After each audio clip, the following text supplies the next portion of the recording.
आवाज आ रहा है सबको? चलो, क्या पढ़े थे, कहाँ तक पहुंचे थे? मेरे को तो ना कुछ याद है ना कुछ होश है। ऐसा ड्यूटी लगा है ना कि ये चुनाव मार डाल रहा है। चलो बस आखिरी है, एक दो दिन का। आप लोग बताइए कहाँ पहुंचे थे, क्या पढ़े थे लास्ट क्लास में? बताओ जल्दी से।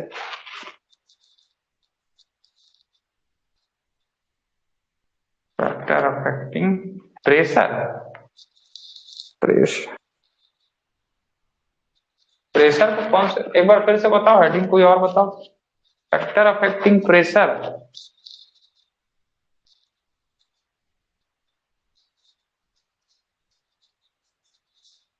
अच्छा, स्पेसिफिक वॉल्यूम तक हो गया है? हो गया स्पेसिफिक वॉल्यूम।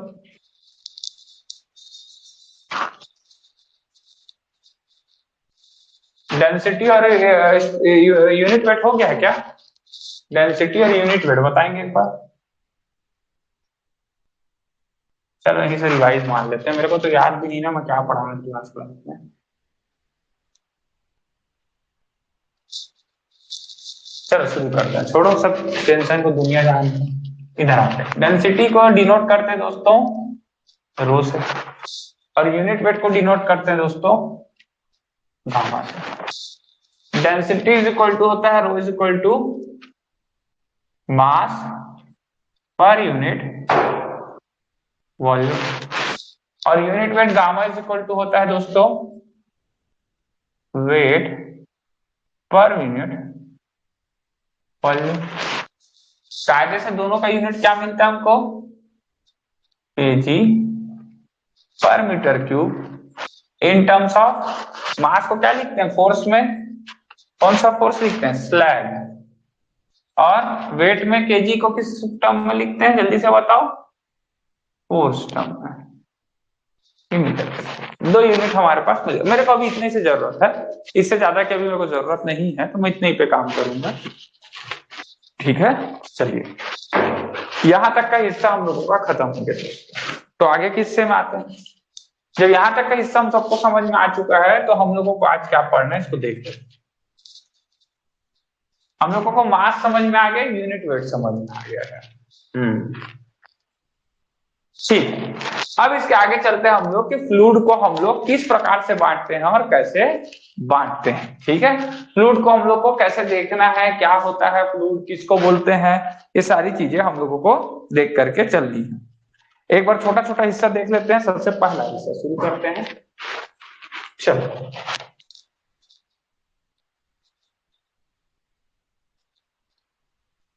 कोई भी फ्लूइड जो होता है ये कैसे बहता है, कोई बताएगा?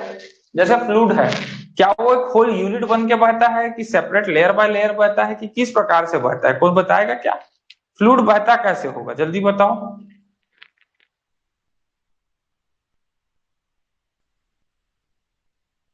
हाँ, जैसा भी आप जो चाहे बता सकते हो, मेरे को बस ये बताओ कि फ्लूइड। ठीक है, चलो यही चीज से आ जाते हैं। अच्छा, इसके पहले मेरे को एक चीज पढ़ाना पड़ेगा ना, डेंसिटी हो गई यूनिट वेट हुआ, तो फ्लूइड में एक टॉपिक और पढ़ा देता हूँ, फिर मैं शुरू करूंगा। एक सेकंड रुक जाओ। स्पेसिफिक ग्रेविटी, हालांकि ये सबको आता है। क्या नाम है इस टॉपिक का? स्पेसिफिक ग्रेविटी दोस्तों। स्पेसिफिक ग्रेविटी की कहानी क्या होती है, इसको डिनोट किया जाता है कैपिटल जी से। क्या होता है कि वेट हर जगह क्या होता था, चेंज होता जाता था। हम आपको पढ़ा चुके हैं वेट क्यों चेंज होता है सर, क्योंकि वेट इज इक्वल टू क्या होता है, mass into, sorry, M into G. ठीक, तो मेरे को यहाँ पे समझ में आता है कि ये जो मेरा वेट है, ये वेट इस जी की वजह से, इस जी की वजह से हर जगह चेंज होता रहता है। जब वेट चेंज होता है तो यूनिट वेट भी चेंज होता है। यदि मेरे को यूनिट वेट को किसी स्टैंडर्ड टर्म में पूरे यूनिवर्स में या पूरे वर्ल्ड में रिप्रेजेंट करना हो, तो मैं उसको एक ऐसे स्टैंडर्ड में चेंज करना चाहूंगा जिससे उसको मैं वर्ल्ड में कहीं भी in terms of weight describe कर सकूं। देखो एक चीज समझो, मान लो तुम एक कोई भी ऑब्जेक्ट लेते हो, क्या लेते हो, लकड़ी लेते हो। लकड़ी का वजन, ध्यान से सुनना, वेट इंग्लिश में बोलता हूं, लकड़ी का वेट अर्थ के इक्वेटर में अलग और अर्थ के पोल्स में अलग होगा दोस्तों।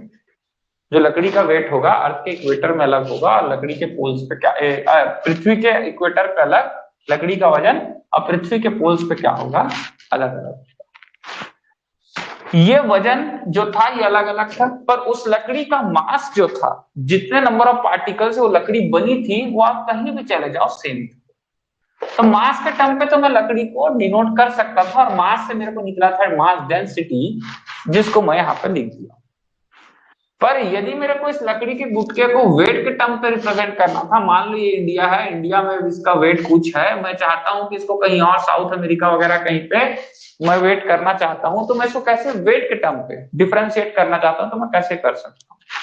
तो उसके लिए हमको एक सुविधाजनक चीज मिली, इसका नाम है स्पेसिफिक ग्रेविटी। स्पेसिफिक ग्रेविटी हमको कहां पे रिलैक्सेशन प्रोवाइड करती है?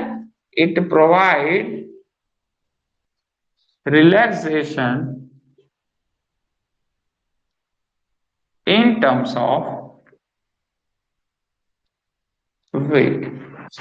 किसी भी चीज का weight place by place, space by space change हो सकता है। किसी भी ऑब्जेक्ट का वेट जगह के अनुसार बदल सकता है, पर उसकी स्पेसिफिक ग्रेविटी, उसके यूनिट वेट भी बदलेगा, पर उसकी स्पेसिफिक ग्रेविटी कभी चेंज नहीं होती। ध्यान समझना, अभी मैं वर्ड को पूरा आगे का बोल दिया हूं, लिखता हूं पहले, ठीक है। Wait of A substance, weight of a substance can be variable according to weight of a substance can be variable according to place to place। weight of a substance can be variable according to place to place। Very कर सकता है, किसी भी वस्तु का वजन जगह के अनुसार बदल सकता है। तो यदि वजन बदलेगा, so point number 3, unit weight can also be, unit weight भी जगह के अनुसार बदलता जाएगा, बिकॉज जब वेट चेंज होगा तो यूनिट वेट भी क्या होगा सर, हमारा चेंज होगा। यस और नो, सबको क्लियर हो रहा है? Now point number 4, now specific gravity क्या होता है, इसको देखेंगे। G is equal two point number 4, इसी के आगे थर्ड के आगे फोर्थ पॉइंट। अब स्पेसिफिक ग्रेविटी क्या करता है? स्पेसिफिक ग्रेविटी बोलता है इट इज दी, ध्यान सुना, ratio not percentage, it is the ratio of the, it is the ratio of the unit weight of that substance. ठीक है, अब यहाँ पे दैट सब्सटेंस कौन है, जिसकी स्पेसिफिक ग्रेविटी हमें चाहिए। मान लो इस लकड़ी के गुटके की हमको स्पेसिफिक ग्रेविटी चाहिए थी, तो यहाँ पर it is the ratio of that substance का मतलब specific unit weight of that wooden piece. ठीक है, लकड़ी के उस टुकड़े का यूनिट वेट। चाहो तो यहां से लिखना specific gravity of a substance, फिर लिखना इज दी, यहाँ पे चाहो तो इसको पूरा लिख लो, specific gravity of the substance G of the substance is the ratio of unit weight of that substance, is the ratio of unit weight of that substance to unit weight of a standard fluid, to unit weight of a standard fluid. ठीक, ध्यान समझते चलना, बहुत easy तरीके से सिखा रहा हूं इसको, कुछ भी कठिन नहीं है। ये बोलता है स्पेसिफिक ग्रेविटी बोलता है G is the it is the ratio of the unit weight of that substance to the unit weight of standard fluid. तो now G is equal to unit weight of that substance, जिसका निकालना है सोना चांदी लोहा लक्कड़ लकड़ी, जो चीज का कपड़ा, जो भी आपके बॉडी का जिसका भी चाहिए यूनिट वेट आप निकाल लो, divided by unit weight of standard fluids. This is known as the G। अब क्या होगा, ध्यान से सुनना, लकड़ी के गुटके का इंडिया में वजन कुछ था, ठीक है, इंडिया में वजन कुछ था, इधर पे पोल पास गया, अंटार्कटिका में वजन कुछ और हो गया, लकड़ी के गुटके का ही ना, वजन कुछ और हो गया। वैसे ही उसका यूनिट वेट भी इंडिया में कुछ था, अंटार्कटिका में कुछ हो गया। लेकिन जब मैं ग्रेविटी निकालूंगा तो इंडिया में इसका unit weight divided by India में उस स्टैंडर्ड फ्लूइड का, मान लेते हैं मेरे केस में स्टैंडर्ड फ्लूइड इज वाटर, ठीक है। जनरली सॉइल मैकेनिक्स के केस में हम जनरली इसमें लोग क्या लिख देते हैं नीचे में, बहुत सारे जगह आप पढ़ना, टीचर जब मतलब एज ए स्टूडेंट अब अलग अलग वीडियोस या बुक्स पढ़ना, बुक्स में तो गलती नहीं करता, लोग बोलने में गलती करते हैं। तो वो लोग क्या बोलते हैं, unit weight of a substance divided by unit weight of water, not water. Water से कुछ जगहों पे as a standard fluid use होता है, जैसे कि सॉइल, सॉइल के पोर्स में वाटर भरता है, तो हम जनरली सॉइल का यूनिट वेट जब भी काउंट करते हैं तो हम लोग उसमें क्या ले लेते हैं, वाटर ले लेते हैं, ठीक है। हम लोग उसमें क्या ले लेते हैं, वाटर का केस ले लेते हैं। पर इस जगह पर पे यहाँ पे एक्चुअल होता है स्टैंडर्ड फ्लूइड। अब इस स्टैंडर्ड फ्लूइड में कई जगह वाटर लिया जाता है।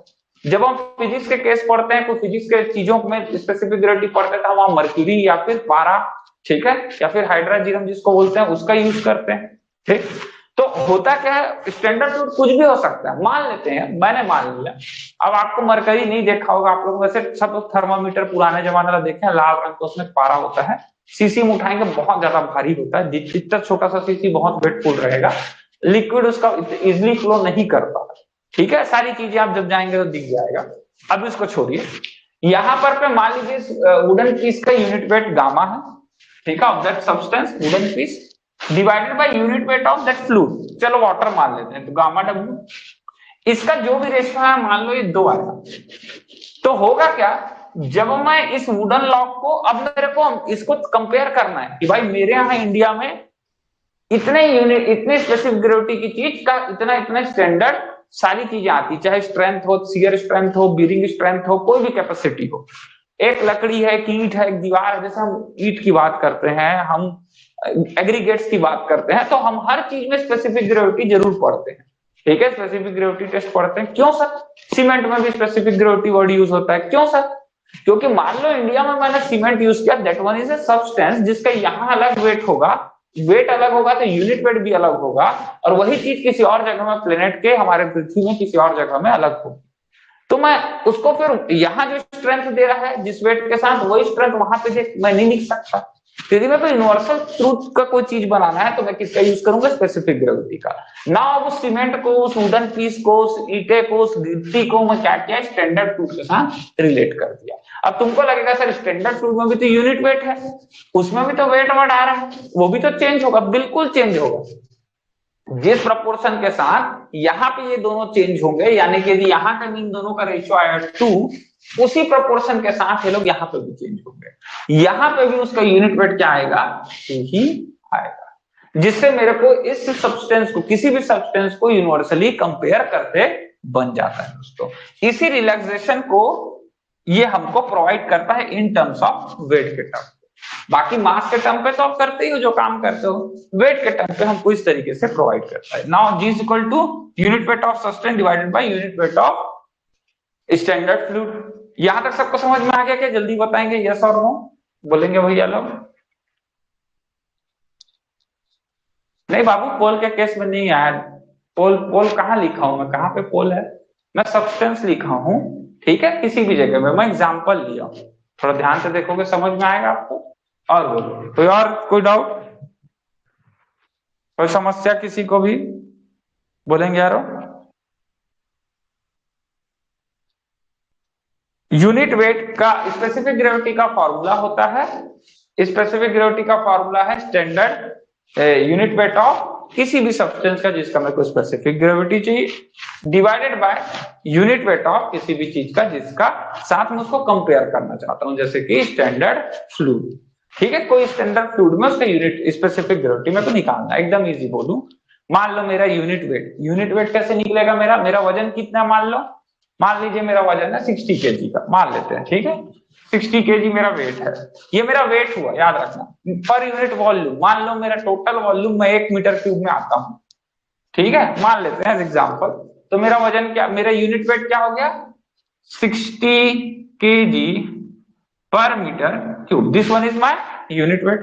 नाउ मेरे को अब अपने आप को किसी और जगह पे जाके वर्ल्ड के कंपेयर करना है, तो मैं क्या करूंगा, वर्ल्ड के किसी और जगह पे गया, तो उससे जाने से पहले मैं क्या किया, जहां पे अभी हूं, मान लो मैं छत्तीसगढ़ में हूं, तो छत्तीसगढ़ के अंदर मैंने क्या किया, इसको divide by unit weight of water या फिर किसी भी स्टैंडर्ड फ्लूइड के साथ कंपेयर किया। कैसे करोगे सर आप कंपेयर, कुछ मत करो, ठीक है। चलो उतना उतना डेप्थ प्रैक्टिकल में नहीं ले जाऊंगा, direct unit weight of water आप लिख सकते हो। चलो सब लोग जियोटेक तो पढ़े ही हो, पढ़े क्या लिखते हो, यूनिट वेट ऑफ वाटर कितना निकालते हो तुम, केजी पर मीटर क्यूब में, कौन बताएगा, जल्दी बताओ, कौन बताएगा बाबू, जल्दी बोलो। जियोटेक पूरा पढ़ डाले तुम लोग, 50 न्यूमेरिकल बनाए हैं।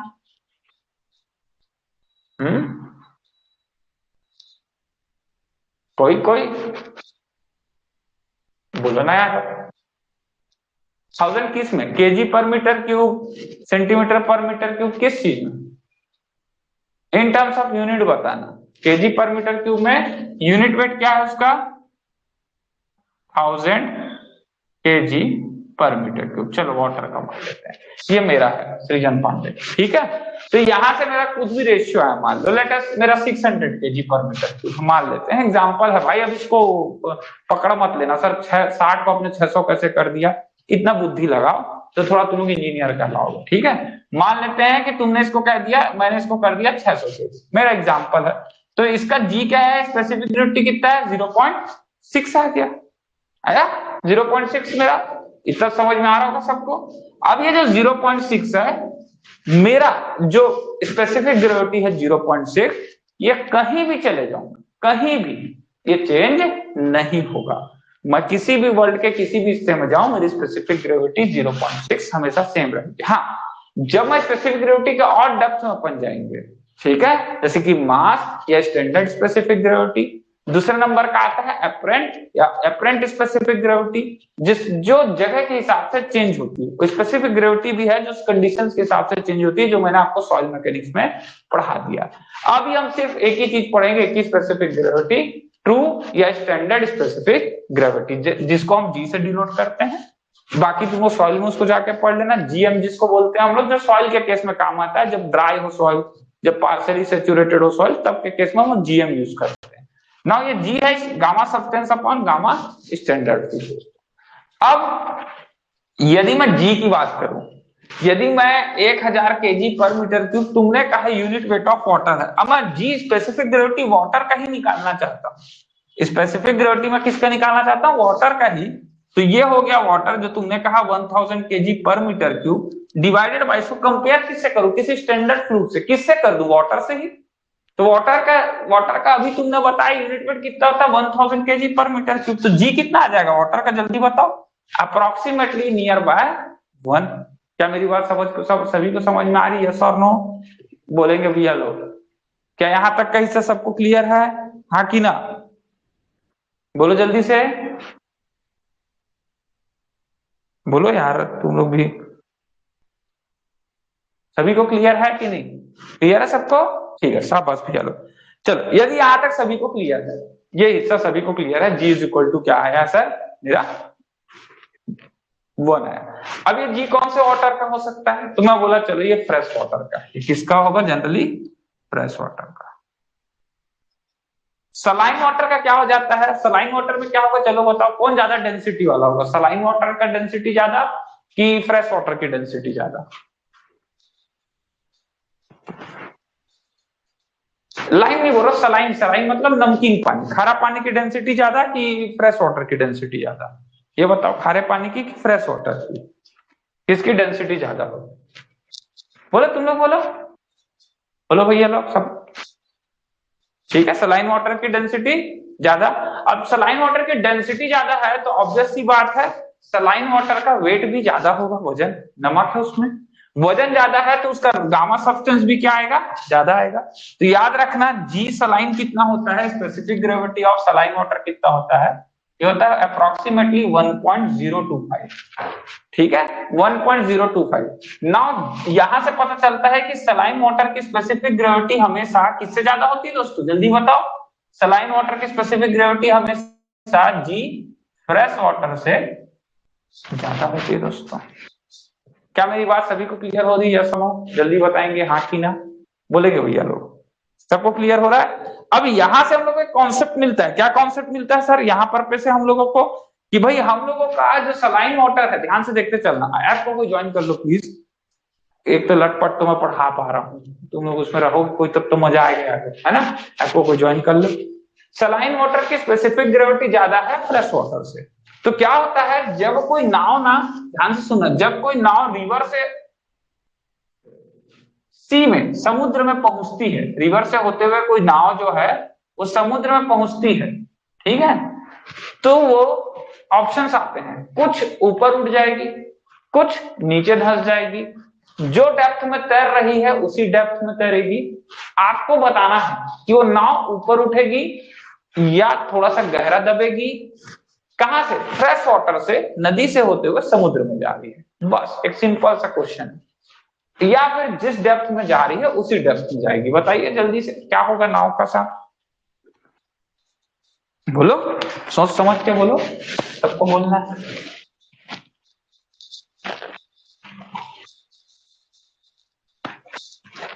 री, रीजन क्या होगा ऊपर उठने का? भाई बोल रहा तो रीजन भी बताना पड़ेगा। नीचे जो जा रहा है वो भी रीजन बताएगा अपना। बताओ क्यों ऊपर उठेगा भाई?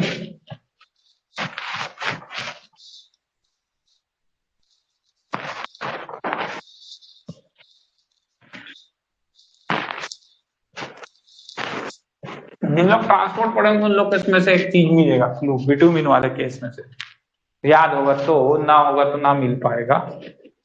बिटुमिन की स्पेसिफिक ग्रेविटी कितनी होती है कौन बताएगा? जो ट्रांसपोर्ट कभी पढ़ा हो मेरे से, नए बच्चे अभी नहीं पढ़े हैं। ट्रांसपोर्ट ये 17 के बाद मैं सुबह शुरू करूंगा, ठीक है? डेली में 2 घंटा ट्रांसपोर्ट, 1.5 घंटा लूंगा, और एफएम जो चल रहा है वो चलाते रहूंगा मैं 1.5-2 घंटा। अभी बताओ जल्दी से, बिटुमिन की स्पेसिफिक ग्रेविटी कितनी होती है? जो ट्रांसपोर्ट पढ़ा है बताओ।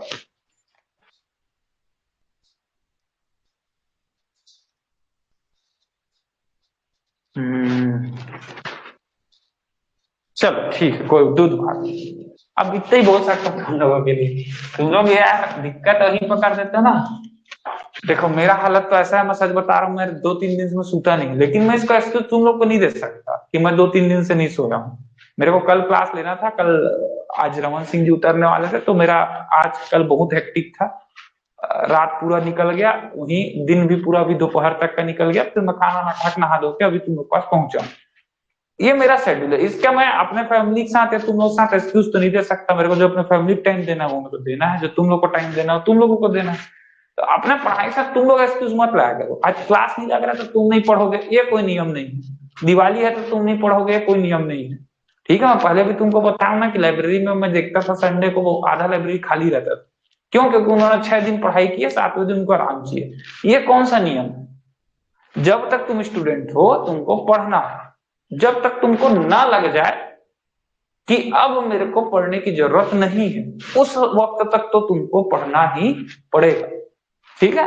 वो लगता है तुम्हारा फेवरेट सब्जेक्ट कोई भी, बिल्डिंग मटेरियल पढ़ चुके हो, कॉस्ट पढ़ चुके हो, सीपीएम, छोटे छोटे सब्जेक्ट हैं, 6-6 8-8 क्वेश्चन आते हैं। 100 क्वेश्चन में 6 क्वेश्चन बहुत होता है। कितना परसेंट हो गया? 6%। समझ रहे हो? बैंक तुमको रिटर्न कितना देता है? साल भर का जमा पूंजी डालोगे तो 5.5%। ठीक है, तुमको साला 6% एक तो सब्जेक्ट दे दे रहा है। कितना समय लगा उसको पढ़ने में? 4 घंटा। रिवाइज करने में 5 घंटा। खाली बैठो कर लो ना। तुम इंतजार करते हो टीचर टेस्ट ले, टीचर आए, टीचर ही पढ़ाए, हम दोबारा पढ़े, तिबारा पढ़े, चौबारा पढ़े। मेरे को लगता है जहां तक कि ये नहीं करना चाहिए। बाकी पढ़ने का मैं मना नहीं करूंगा, तुमको हो सकता है दूसरे टीचर का नहीं बना तो मेरे से पढ़ो, मेरा नहीं समझ में आया किसी और टीचर से पढ़ो, ये तुम करो। पर अपने आप को भी घर में समय दो। बिल्कुल 2 घंटा कोचिंग में बैठना कोई बुराई नहीं है, तुम्हारा रूटीन बना रहता है, बहुत अच्छी बात है, बिल्कुल बैठो, उसे कंटिन्यूटी फ्लो रहती है। बट घर में भी पढ़ो भैया लोग। ठीक है, चलो आते हैं बिटुमिन की स्पेसिफिक ग्रेविटी में 0.98 और एंड 1.02। क्या होता है तो बताओ पूर्णानंद सर।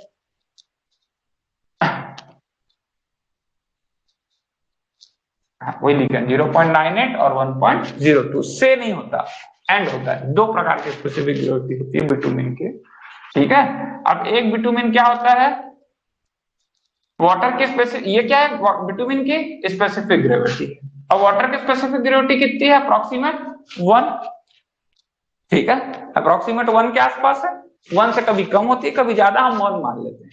तो जो वाटर की स्पेसिफिक ग्रेविटी से कम स्पेसिफिक ग्रेविटी रखा हुआ है, ठीक है, याद रखना ये यूनिट वेट के टर्म पे है, मास के टर्म पे नहीं है।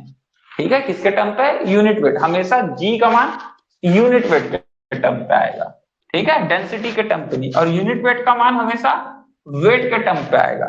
वेट हमेशा किसके ऊपर डिपेंड करेगा, जी के ऊपर डिपेंड करेगा, जो जगह के हिसाब से चेंज हो सकता है। ठीक है, यानी कि अब जी चेंज नहीं होगा, ये याद रखना, क्योंकि तुमको कारण समझा चुका हूं। लेकिन इससे ये समझ में आएगा तुमको कि जो चीज का जी ज्यादा है, जैसे जिस भी चीज का जी ज्यादा है उसका यूनिट वेट ज्यादा होगा, उसका वेट ज्यादा होगा, तो पानी में वो चीज क्या हो जाएगा, डूब जाएगा सर। ऑब्वियस सी बात है।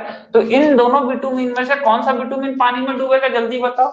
एफएम में तुमको ट्रांसपोर्ट सिखा दे रहा हूं, बताओ इन दोनों में से कौन सा पानी में डूबेगा, जल्दी बताओ। Which one will be sink inside the water, ये 1.02 वाला ये पानी में डूब जाएगा, जबकि 0.98 वाला पानी में क्या होगा, तैरता रहेगा। दोस्तों क्या मेरी बात सभी को समझ में आई, यस और नो, जल्दी बोलेंगे हाँ कि नहीं दोस्तों, आ गया सबको समझ में। यानी कि जिसकी स्पेसिफिक ग्रेविटी वाटर की स्पेसिफिक ग्रेविटी से ज्यादा है वो पानी में क्या होता है, जल्दी बताओ, तैरता है कि डूब जाता है, बोलो जल्दी से।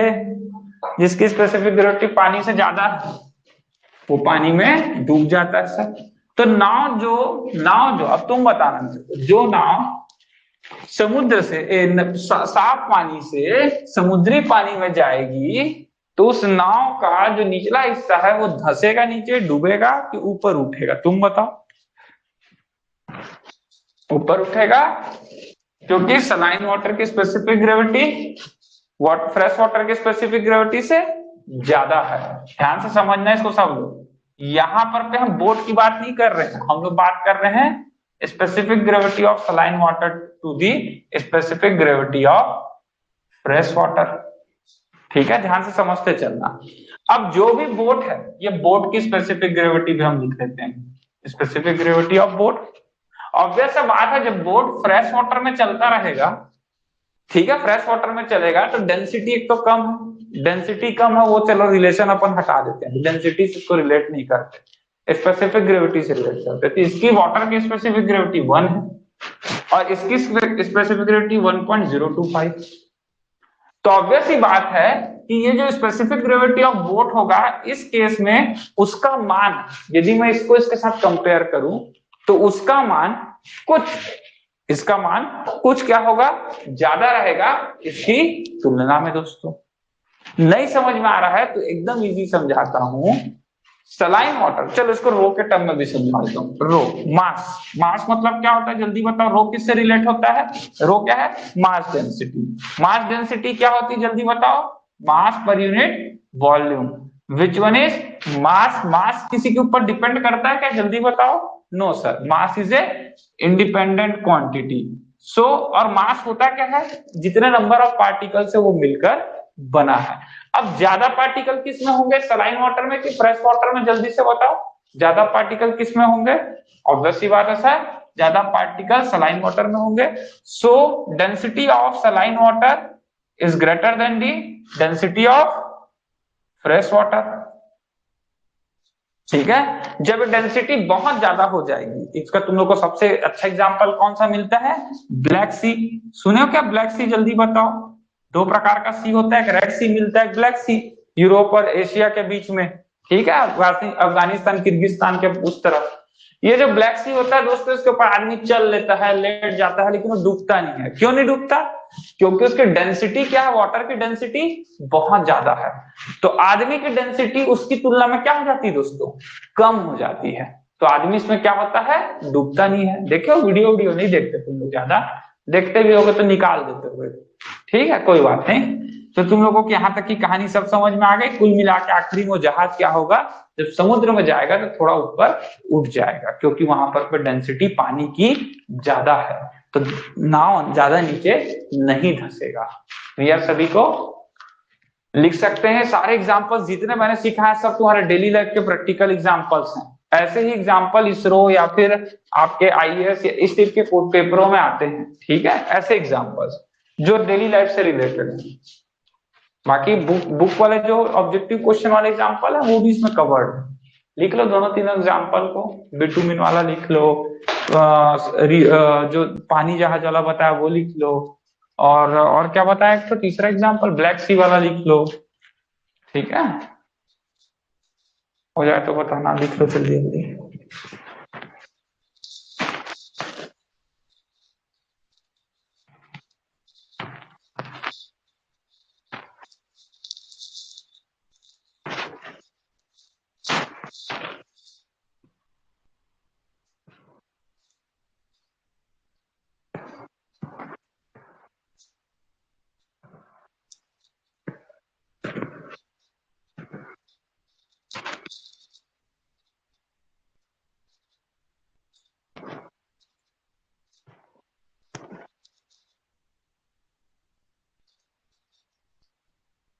हो गया।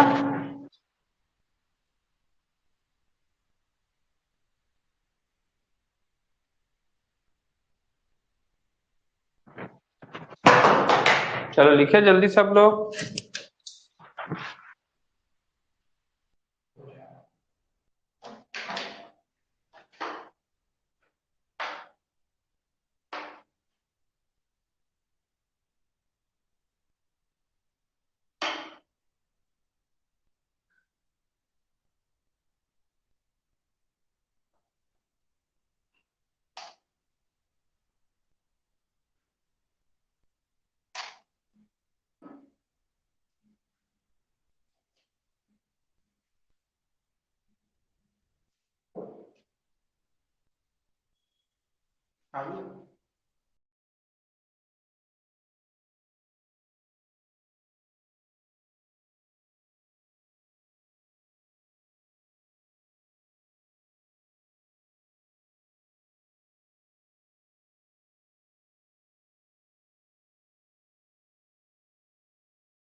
बताओ यार, हुआ?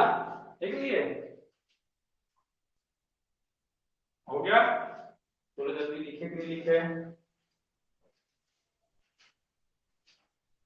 चलो, अब नेक्स्ट नंबर में आते हैं कि what is a continuum concept. Continuum concept क्या होता है? थोड़ा ना मेरा फ्लो बिगड़ गया था, अब आया है। शुरू में तो मेरे को याद ही नहीं आ रहा था पढ़ाना क्या है, फिर धीरे से फ्लो बना क्या क्या आना है मेरे को। चलो, कंटिन्यूअम कॉन्सेप्ट क्या होता है? न्यूटन का एक नियम है, ठीक है, न्यूटन का एक नियम है।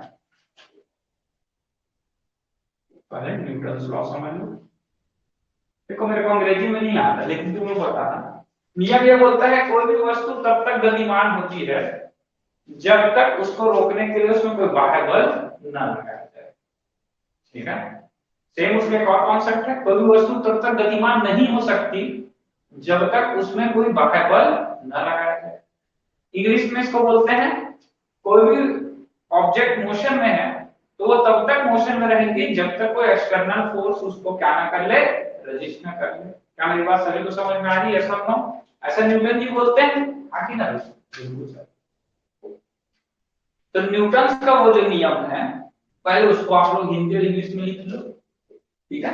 तब हम लोग कंटिन्यूअम कॉन्सेप्ट समझेंगे दोस्तों। तब हम लोग क्या करेंगे, कंटिन्यूअम कॉन्सेप्ट को समझेंगे। पहले न्यूटन लॉ लिख लो कि कोई वस्तु तब तक गतिमान होती है जब तक उसमें किसी भी प्रकार का बाह्य बल या रेजिस्टेंस न लगाया जाए। फिर हम लिखेंगे, हेडिंग डालेंगे, नाउ कंटिन्यूअम कॉन्सेप्ट क्या बोलता है। Now what is continuum concept. Continuous constant बोलता है कि जब तक कोई भी फ्लूइड तब तक फ्लो होता रहेगा, कोई भी फ्लूइड तब तक फ्लो होता रहेगा जब तक उसमें किसी भी प्रकार का एक्सटर्नल फोर्स ना लगाया जाए। ठीक है, कोई भी फ्लूइड तब तक फ्लो होता रहेगा जब तक उसे रोकने के लिए किसी भी प्रकार का एक्सटर्नल फोर्स ना लगाया जाए। लिख लो हिंदी इंग्लिश में दोनों चीज को, पहला न्यूटन का लॉ लिखो, देन कंटिन्यूअस कांस्टेंट। यस, इसके बारे में लिखो व्हाट इज कंटिन्यूअस, बोला था आगे चल के कंटिन्यूअस कांस्टेंट समझेंगे जब आपको पढ़ा रहा था तुमको, तो सेम चीज यहां पर कुछ चीज को हम लिख रहे हैं कि कोई भी फ्लूइड तब तक फ्लो होता रहेगा जब तक उसमें किसी भी प्रकार का बाह्य बल न लगाया जाए। क्लियर, लिखिए क्या सभी लोग, जल्दी बताओ, लिख लिए सभी लोग दोनों चीजों को।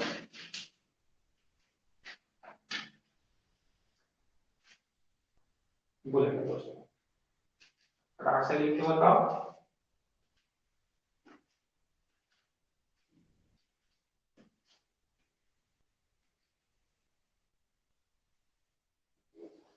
हो गया शाबाश। चलो अब सुनो ध्यान से, ठीक है। अब होता क्या है सर, कंटिन्यूअस कांस्टेंट के हिसाब से तो कोई भी चीज जब तक बहनी चाहिए तब जब तक वो बहना चाहिए। हमें पानी की बूंद को गिराते हैं तो ध्यान से उसे गिराना है, पानी की बूंद जब गिरती है तो वो अपने पीछे पीछे एक गीलापन छोड़ते हुए चलती है। जब बूंद बहती है तो देखियो क्या जल्दी बताओ, यदि पानी के बूंद को तुम ऐसे कोई भी प्लेट से गिराओ नीचे, तो जो रास्ता वो ट्रैवल करके आई है वहां पे जब छोड़ोगे तो गीलापन लगेगा। यस और नो, सब लोग बताओ जल्दी से, हाँ कि बिल्कुल सर।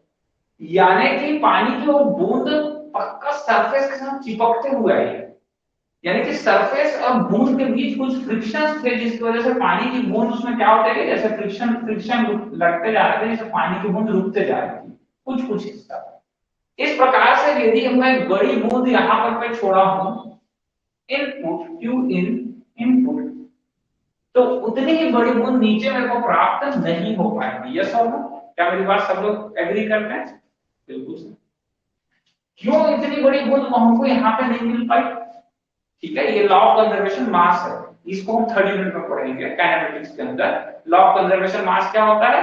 मास जितना था, मास का मतलब जितने पार्टिकल से बूंद बना था, यदि वही इनपुट और आउटपुट दोनों में सेम रहता है तो वो लॉ ऑफ कंजर्वेशन क्या होता है? Mass. Mass neither be created nor be destroyed.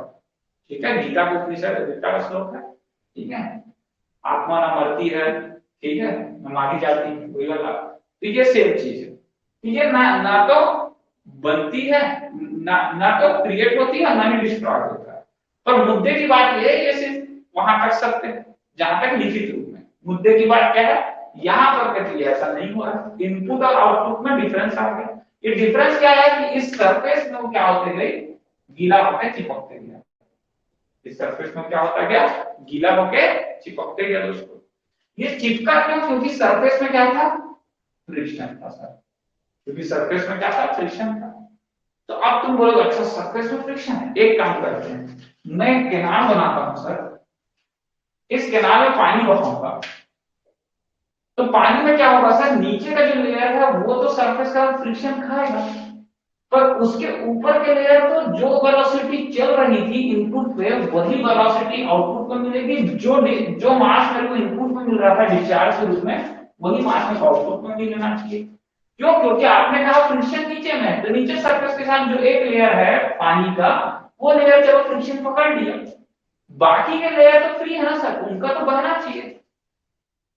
तो पानी की बूंद को रोकने वाला कोई बाहरी सब्सटेंस नहीं होता। पानी के बूंद में या वाटर के फ्लो होने में, किसी भी फ्लूइड के फ्लो होने, वाटर बस नहीं, किसी भी एनी काइंड ऑफ फ्लूइड के फ्लो होने में मेजर रिस्पॉन्सिबल फैक्टर होगा दोस्तों विस्कोसिटी। इसको बोलते हैं विस्कोसिटी सर। ठीक है, अभी तुम्हें कुछ लिखना होगा, अभी मैं समझाऊंगा फिर लिखाऊंगा। इसको क्या बोलते हैं, विस्कोसिटी। विस्कोसिटी और कुछ भी नहीं, नॉर्मली जो फ्रिक्शन हम फील करते हैं, जैसे मैं बॉडी हूं, मैं मोशन पे हूं, मैं चल पा रहा हूं क्योंकि मेरे पैर और जमीन के बीच फ्रिक्शन लग रहा है। यदि नहीं लगेगा तो मैं फिसल के गिर जाऊंगा। ठीक है, तो यदि मैं चल पा रहा हूं तो मेरे पैर जमीन के बीच फ्रिक्शन लग रहा है। जब फ्लूइड ऐसी किसी सतह पर चलेगी तो उसमें भी क्या होगा, विस्कोसिटी नहीं फ्रिक्शन लगेगा, सतह पर चलेगी। लेकिन जब किसी फ्लूइड का एक लेयर उसके ही किसी दूसरे लेयर के ऊपर चले, फ्लूइड का एक लेयर उसके ही किसी दूसरे लेयर के ऊपर, पानी की धारा एक बह रही है, इसके ऊपर जब कोई दूसरी धारा बहे, ध्यान से समझते चलो, तब दोस्तों पानी की एक धारा जो बह रही है इसके ऊपर जब कोई दूसरी धारा बहे, तब क्या होगा दोस्तों, ध्यान से समझते चलना, तब पहले और दूसरे लेयर के बीच में एक फ्रिक्शन डेवलप होगा, और उसी फ्रिक्शन को हम नया नाम देते हैं दोस्तों इन टर्म्स ऑफ फ्लूइड, क्या बोलते हैं, विस्कोसिटी से। ठीक है, तो विस्कोसिटी और कौन सी फ्रिक्शन का दूसरा रूप है, ठीक है, जो सिर्फ और सिर्फ फ्लूइड में लगता है। विस्कोसिटी भी एक प्रकार का फ्रिक्शन है, और ये अन्य किसी भी सॉलिड या रिजिड बॉडी में नहीं लगता, या केवल और केवल फ्लूइड में अप्लाई होता है। तो अब हम लोग कंटिन्यूम कॉन्सेप्ट के आगे का वर्ड लिखेंगे। नेक्स्ट स्टार में क्लास के नेक्स्ट पॉइंट लिखना, कंटिन्यूम कॉन्सेप्ट तो तुमने लिख लिया कि कोई भी चीज जब बहती है तो बहती रहती है, कोई भी फ्लूइड है तो नेक्स्ट टाइम स्टार में क्लास के नीचे लिखना, ठीक है। In between layers of the fluid की सतहों के बीच, in between layers of the fluid, there is a resistance force in between layers of the fluid, in between layers of the fluid, there is a resistance force, there is a resistance force which was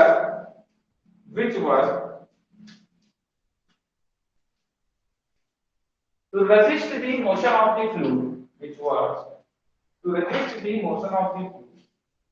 देखेंगे fluid के सतहों के बीच, fluid के सतहों के बीच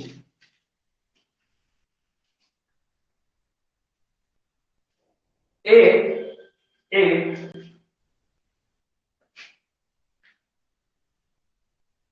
प्रतिरोधात्मक बल, resistance force है, इतना कठिन थोड़े ना बोलना, एक रेजिस्टेंस फोर्स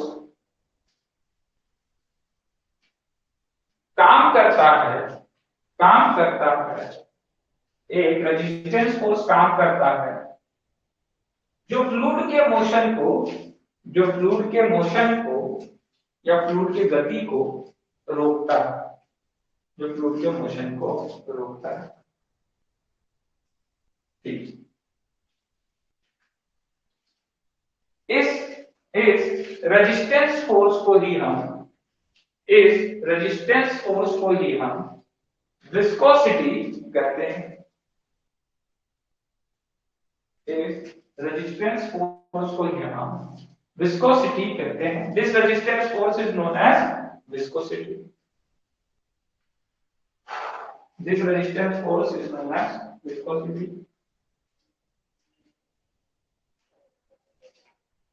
चले आगे बढ़े, इस रेजिस्टेंस फोर्स को हम विस्कोसिटी कहते हैं। अब इसमें तुम दो चीज करना, एक कैनाल बनाना, कैनाल क्या निचले, कैनाल कैसे बनाओगे तुम लोग, 3D में बनाना, 3D बनाने में ऐसा ना बनाते तुम लोग, मेरे को नहीं आता है ऐसा कुछ रहता है, ऐसा वाला, ठीक है, इस टाइप का 3D में बनता है वाला कैनाल बना लेना, ठीक है। और इस कैनाल में क्या करना, फ्लूइड नीचे से बहाना, नीचे वाला जो नहीं आता है तो ऐसा मेरे टेक कर दो, सिंपल सा ऐसा, ये तुमने कैनाल बनाया, नीचे वाला जो फ्लूइड का लेयर होगा वो नीचे सरफेस के साथ, किसके सरफेस के साथ, जो कैनाल का सरफेस होगा उसके साथ जो रिलेशन दिखाएगा क्या होगा, उसके साथ जो रेजिस्टेंस दिखाएगा क्या कराएगा, फ्रिक्शन, स्मॉल है। और फ्लूइड का एक लेयर के ऊपर जो दूसरा लेयर बहते रहेगा, ये जो रेजिस्टेंस दिखाएगा ये क्या कहलाएगा, म्यू, इट मींस विस्कोसिटी। तो ये तुम्हारे लिए एक क्या रहेगा, डिफरेंस क्रिएट करने का जगह रहेगा, तो क्या रहेगा, डिफरेंस क्रिएट करने का एक जगह रहेगा, ठीक है।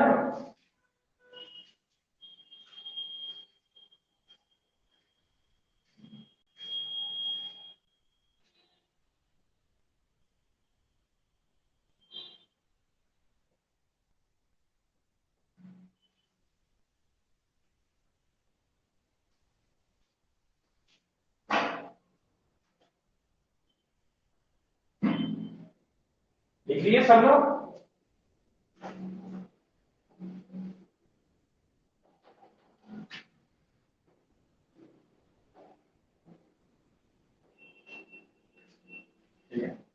ये हुआ दोस्तों विस्कोसिटी। अब विस्कोसिटी होता क्या है, ये किस प्रकार से काम करता है, कितने प्रकार का होता है, ये सब हमको भी समझना पड़ेगा। इसको समझने के लिए मैं तुमको एक हिस्सा समझाता हूँ, कहानी समझाता हूँ, बाद में इस कहानी का हेडिंग भी समझाऊंगा, ठीक है। थोड़ा सा मैं स्लो पढ़ा रहा हूँ आज, थोड़ा फ्लो में आने दो, मुझे काफी लगेगा, थोड़ा फील उतना नहीं बन पा रहा है, थोड़ा सा मेरे को फ्लो में आने दो, ठीक है। तो मैं आगे अच्छे से फ्लो में पढ़ूंगा। मान लेते हैं एक फ्लूइड बॉडी है जिसका अपना एक डायमेंशन है, एक फ्लूइड बॉडी है जिसका अपना एक डायमेंशन है, ठीक समझना। ये फ्लूइड बॉडी, ये फ्लूइड ना, एक ड्रॉप, वाटर ड्रॉप मान लेते हैं। ये वाटर ड्रॉप आगे की ओर मोशन कर रही है, मैंने इसके ऊपर एक फोर्स लगाया, एफ फोर्स अप्लाई किया, इस एफ फोर्स की वजह से ये वाटर ड्रॉप का और आगे की ओर मोशन कर रहा है। तो इस वाटर ड्रॉप के मोशन को समझने के लिए न्यूटन ने मुझे कहानी सुनाई। कहानी ये थी कि मानता हूं कि इस वाटर ड्रॉप का डायमेंशन, सुनो, डायमेंशन y, और ये वाटर ड्रॉप x और y डायरेक्शन पे मूव करने की ओर कोशिश कर रहा है, रिजल्टेंट की ओर मूव कर रहा है। मान लो इस डायरेक्शन में बढ़ रहा है अभी, तो यहां पर मैं इसका जो डायमेंशन है इस वाटर ड्रॉप का, ये समय के साथ चेंज होगा, यस और नो, जल्दी बताइए। जैसे बूंद, पानी की बूंद बह रही है, तो क्या शुरू में जितनी बड़ी बूंद थी उतनी बड़ी बूंद सिर्फ आखिरी में मिली? यहाँ पर जो मैंने एग्जांपल समझाया था, मिला था क्या, जल्दी बताओ। Same size of water drop मिला था? नहीं, मेरा वाटर ड्रॉप का साइज लगातार चेंज हो रहा है, ऑब्वियसली बात है, इसका डायमेंशन भी चेंज हो। तो मैंने इस डायमेंशन को बनाया चेंज इन डायमेंशन dy, ठीक है, समझते चलना सब। ये क्या होगा मेरे पास, dy चेंज इन डायमेंशन। अब ये डायमेंशन चेंज कब हुआ, जब फ्लूइड मोशन में था या जब फ्लूइड स्थिर था, जल्दी बताओ। जब फ्लूइड अपने पोजीशन पे स्टेबल था तब ये डायमेंशन में चेंज आया, कि मोशन में जब था तब डायमेंशन में चेंज आया? कब चेंज आया जल्दी से बताएंगे, मोशन में था, ऑब्वियस की बात। तो इस मोशन के में ही ये dy आएगा, तो मोशन का डायरेक्शन कौन सा, जल्दी बताओ, डायरेक्शन से, यस। तो मैंने इसका बॉडी का इस सेक्शन को मान लिया डेल यू, क्या मान लिया, डेल। डेल का मतलब चेंज इन वेलोसिटी, डेल का मतलब क्या हो गया, चेंज इन वेलोसिटी। अच्छा, अब ये चीज समझना है कि यहां पर जो डेल y है, यानी कि मेरा जो डायमेंशनल चेंज है, इसकी हाइट में जो चेंज आ रहा है, देखो ये तो डब्बा क्या बता रहा है, ध्यान समझना, इस फ्लूइड के रिप्रेजेंटेशन को बता रहा है। क्योंकि गोला है, मेरे को अच्छे से ड्रॉप बनाते नहीं समझ में आएगा, तो मैंने उसको क्या किया, ऑब्जेक्ट के रूप में यहां पर दर्शा। अब ये ऑब्जेक्ट आगे बढ़ रहा था एक डायरेक्शन पे, जिससे यह डायरेक्शन में बढ़ने का कारण क्या है, डेल यू, यानी कि वेलोसिटी के मान में आने वाला परिवर्तन। ध्यान से समझना, यदि वेलोसिटी कांस्टेंट होती ये यू कहलाता, पर वेलोसिटी कांस्टेंट नहीं हो सकती क्योंकि रेजिस्टेंस फोर्स यानी कि फ्रिक्शन मौजूद है। अब उसको विस्कोसिटी बाद में बोलेंगे अपन लोग, अभी विस्कोसिटी पैदा नहीं हुआ है, समझ। ये du है, ठीक है। अब ये जो dy है और du है, ये किसके टर्म में चेंज हो रहा है सर, इसको थोड़ा समझा। तो मैं समझता हूं कि जब इसको समझना, जब ये वाटर ड्रॉप आगे बढ़ती है, जैसे मैं आगे की ओर बढ़ूंगा, ऑब्वियस की बात है, जब मैं आगे तेजी से दौड़ूंगा तो मेरे को सामने की ओर कुछ झुकना पड़ेगा, यस और नो, जल्दी बताएंगे सब लोग। जब मैं तेजी से सामने की ओर दौड़ूंगा तो मेरे को कुछ और झुकना पड़ेगा। मेरे डायमेंशन में आने वाला बदलाव because of D you, because of D you किस प्रकार से होगा, ध्यान से देखना। ये डायमेंशन में चेंज होगा सर कुछ इस तरीके से, डायमेंशन में चेंज होगा सर कुछ इस तरीके से। यहां पर पे ये डायरेक्शन तो मेरे को पता है कि यहां तक का हिस्सा क्या था, dy,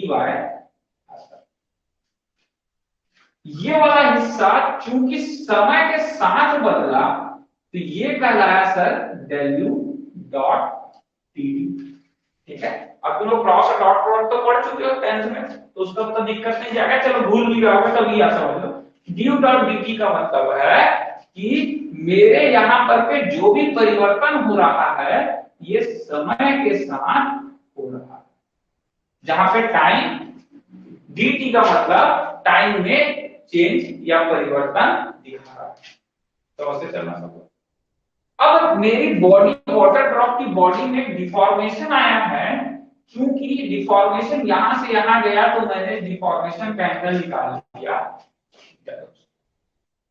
डिफॉर्मेशन का एंगल क्या निकाल लिया, ठीक है। अब मेरे को ये देखना है कि जितना मैं इसको धकेलते जाऊंगा समय के साथ ये बूंद के शेप में परिवर्तन उतना बढ़ता जाएगा। क्या मैं सही हूं, जल्दी बताओ। धकेलने का मतलब ये पानी की बूंद यहां पर एक अलग शेप रखी होगी और यहां पर एक अलग शेप। यस और नो, जल्दी बताओ। पोजीशन 1 से 2 और 2 से 3 आने पे वाटर ड्रॉप के शेप में लगातार परिवर्तन आता जाएगा। हाँ कि नहीं दोस्तों, क्या सही बोल रहा हूं मैं, जल्दी बताएंगे सब लोग।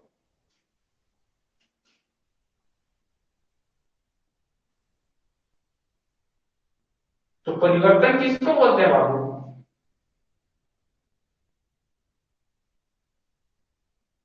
ठीक है कोई बात नहीं। मैं किसमें परिवर्तन की बात कर रहा हूं ये बताओ, कोई दिक्कत नहीं, मैं किसमें परिवर्तन की बात कर रहा हूं,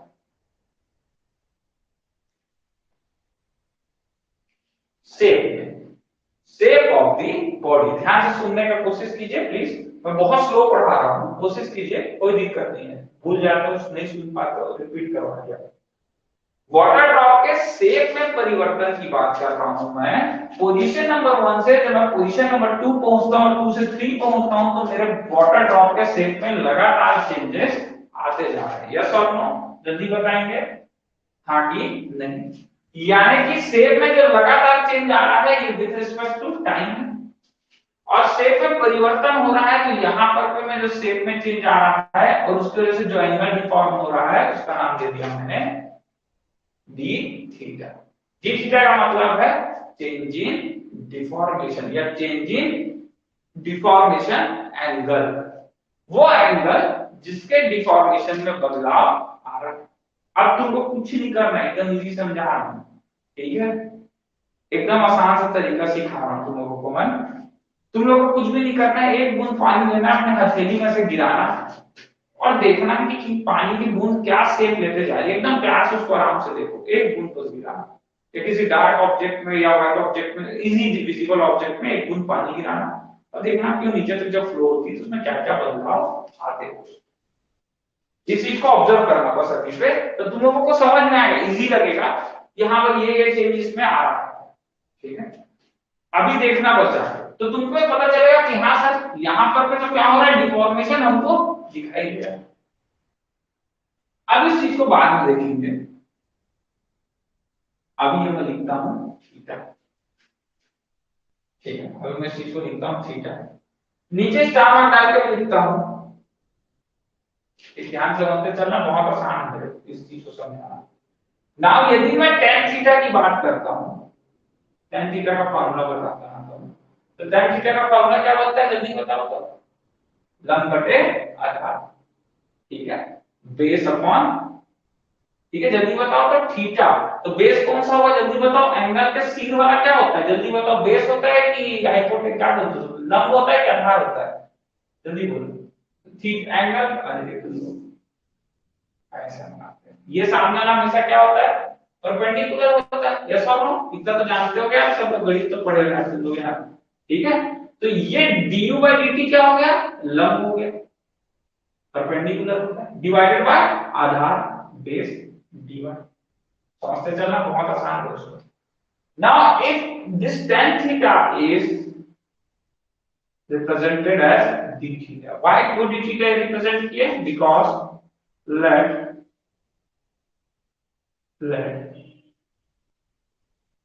the shape of water drop will change with respect to time. माना कि पानी की बूंद का आकार समय के साथ बदल रहा है, तो now d theta is equal to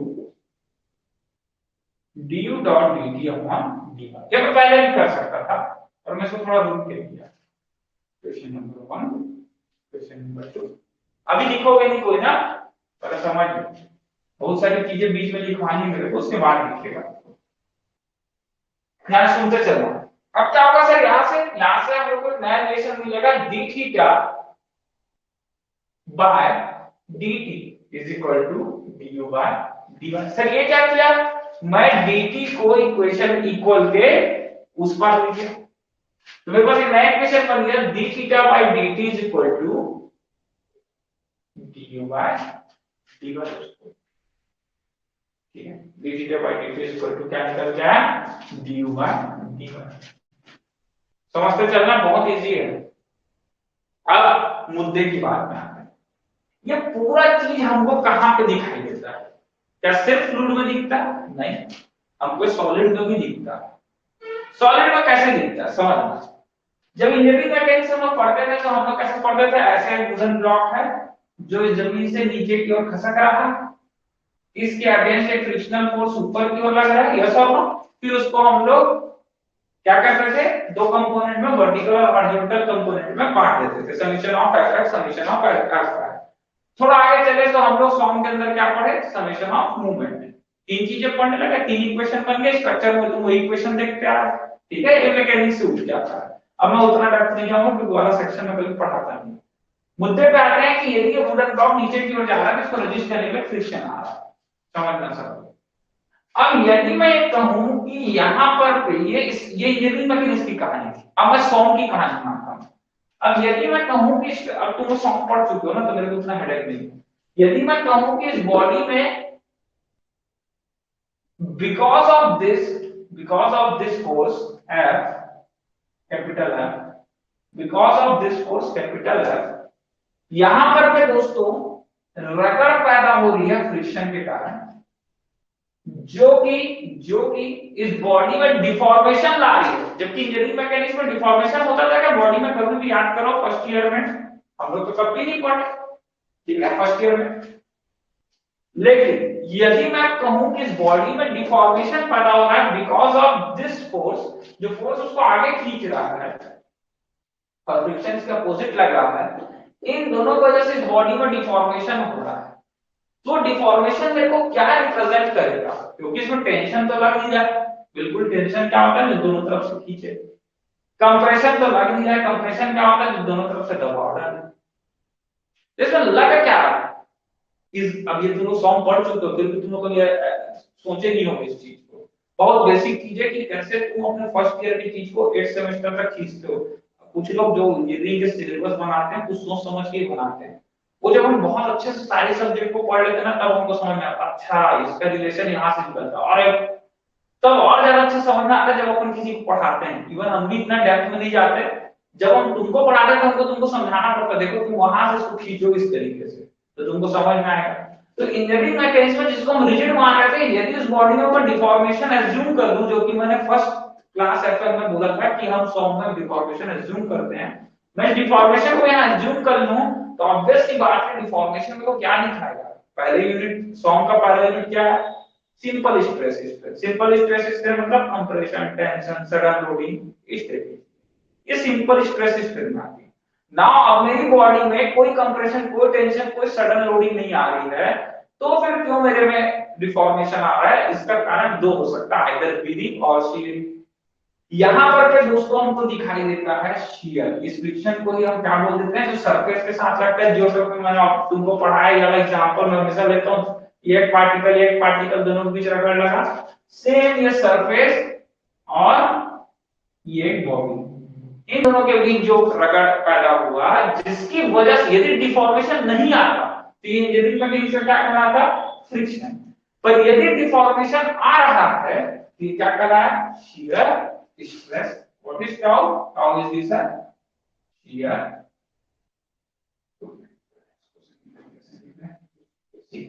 ये हम लोग का मेरा शियर और ये शियर। ठीक है, चलो यहां तक का किस्सा सबको समझ में आ रहा है क्या? जल्दी बताते चलेंगे सब लोग, यस और नो?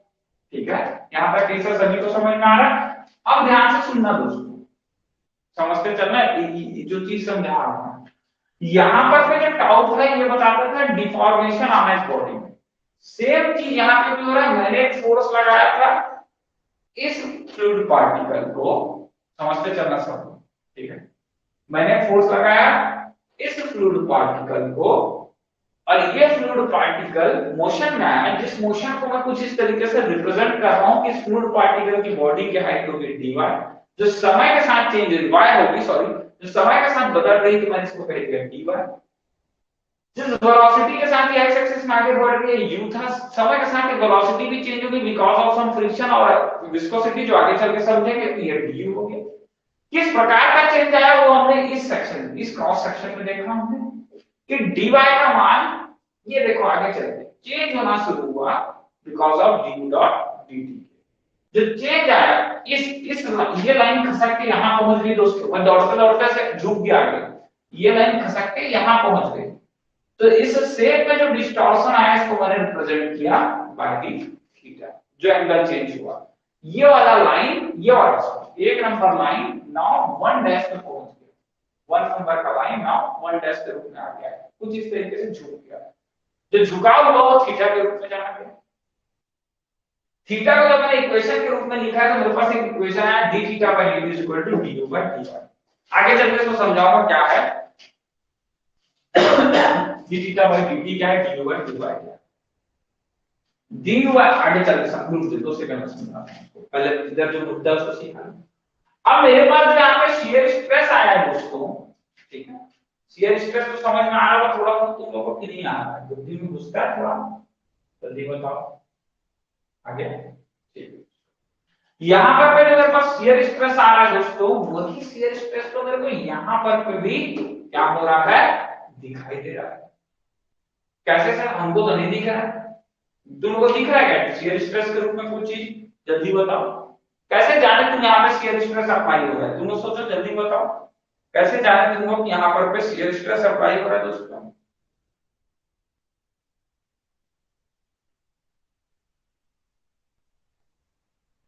और कोई? हाँ, कोई बताना चाहेगा?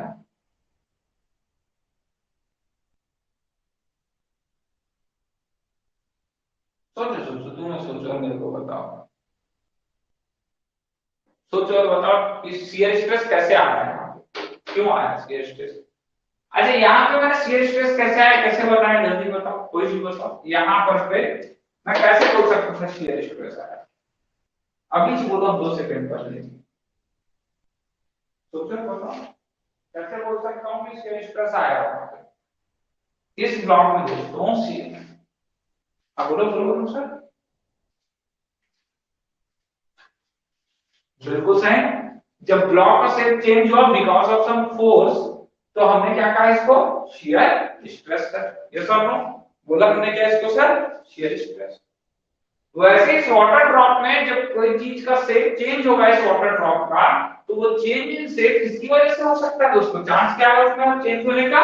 शियर। यस और नो? जल्दी बताओ, उसका क्या कारण है? शियर। आगे चलते हैं। तो शियर जो मेरे को था वो समझ में आ गया कि टाउ है। शियर जो है क्या है? टाउ है दोस्तों, समझना ना, बहुत इंपॉर्टेंट है। As for shear strength, tau for shear stress. ठीक है, आगे बढ़ते हैं। तो मेरे को पता चला कि शियर स्ट्रेस है दोस्तों जो किसी शियर फोर्स की वजह से ही डेवलप हो सकता है। समझना शियर फोर्स क्या है? ये तो एक्सटर्नल फोर्स था जो मैंने अप्लाई किया, इसकी वजह से फ्रिक्शन डेवलप हुआ। Now frictional force is known as the shear force, और उसकी वजह से जो बॉडी में डिफॉर्मेशन आया that one is known as the shear stress. अभी तुम लोग को समझा गया वो दिमाग थोड़ा बहुत फिर से बोल देता हूं। मेरे को मान लो आप लोग वरुण सर ने उंगली से पकड़ा दिया, मेरा बॉडी हिला नहीं, टच से मस नहीं हुआ, समझ लेना। इसका मतलब क्या है? मेरी बॉडी में कुछ भी स्ट्रेस डेवलप नहीं हुआ जो वरुण सर ने उंगली से टच किया, पता भी नहीं चला। वरुण सर ने धक्का दिया मेरे को, जब धक्का दिया तो बॉडी मेरा थोड़ा सा क्या हुआ, अपने ओरिजिनल पोजीशन से डिफॉर्म हुआ। समझना समझो, इस डिफॉर्मेशन में external force is the Varun sir. यदि मैं गिर जाता तो अलग बाकी, पर मैंने अपने को रोका। कैसे रोका? जमीन के साथ फ्रिक्शन डेवलप करके। वो तो मैं खड़ा था तब भी फ्रिक्शन लग रहा था, यदि फ्रिक्शन ना होता तो मैं शायद खड़ा ही नहीं हो पाता। मैं खड़ा था तब भी फ्रिक्शन लग रहा था कि ये फ्रिक्शन कौन सा जिसमें मेरी बॉडी डिफॉर्म हो गई। यदि बॉडी डिफॉर्म नहीं होती, that one is injury mechanics के टर्म पे फ्रिक्शन। पर यहां पर मेरी बॉडी क्या हुई? डिफॉर्म हुई।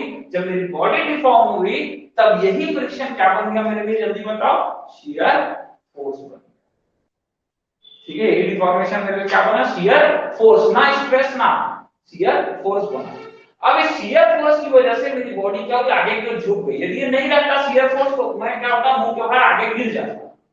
पर चूंकि शियर फोर्स था, इस फ्रिक्शन लगा, ये फ्रिक्शन की वजह से मेरी बॉडी डिफॉर्म होने वाली थी, ये कहलाया शियर फोर्स। और शियर फोर्स की वजह से मेरी बॉडी अब डिफॉर्म होगी, और ये डिफॉर्मेशन कहलाता है दोस्तों। इस डिफॉर्मेशन को जो मेरा बॉडी बैलेंस करेगा वो मेरे अंदर स्ट्रेस डेवलप करेगा। स्ट्रेस हमेशा इंटरनल होता है, प्रेशर हमेशा एक्सटर्नल होता है। स्ट्रेस और प्रेशर तो तुम लोग 100 में पढ़ ही चुके हो, यूनिट दोनों का सेम है, न्यूटन पर मीटर स्क्वायर।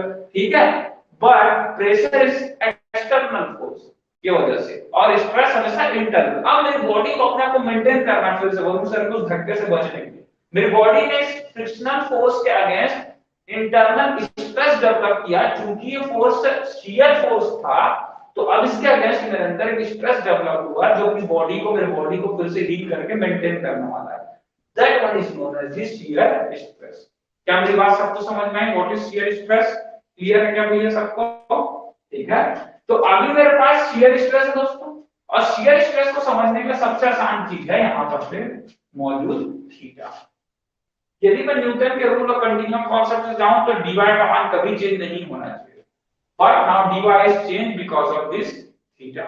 हमको पता चल रहा है dy चेंज हो रहा है, क्यों? क्योंकि थीटा यहाँ पे हमको दिखाई दे रहा है। यदि थीटा 0 हो जाए तो हमारी बॉडी क्या है? कंटीन्यूअस फ्लो बन जाएगी, कोई इसमें कोई ऑब्स्टेकल या कोई रेस्ट्रिक्शंस नहीं रहेगा।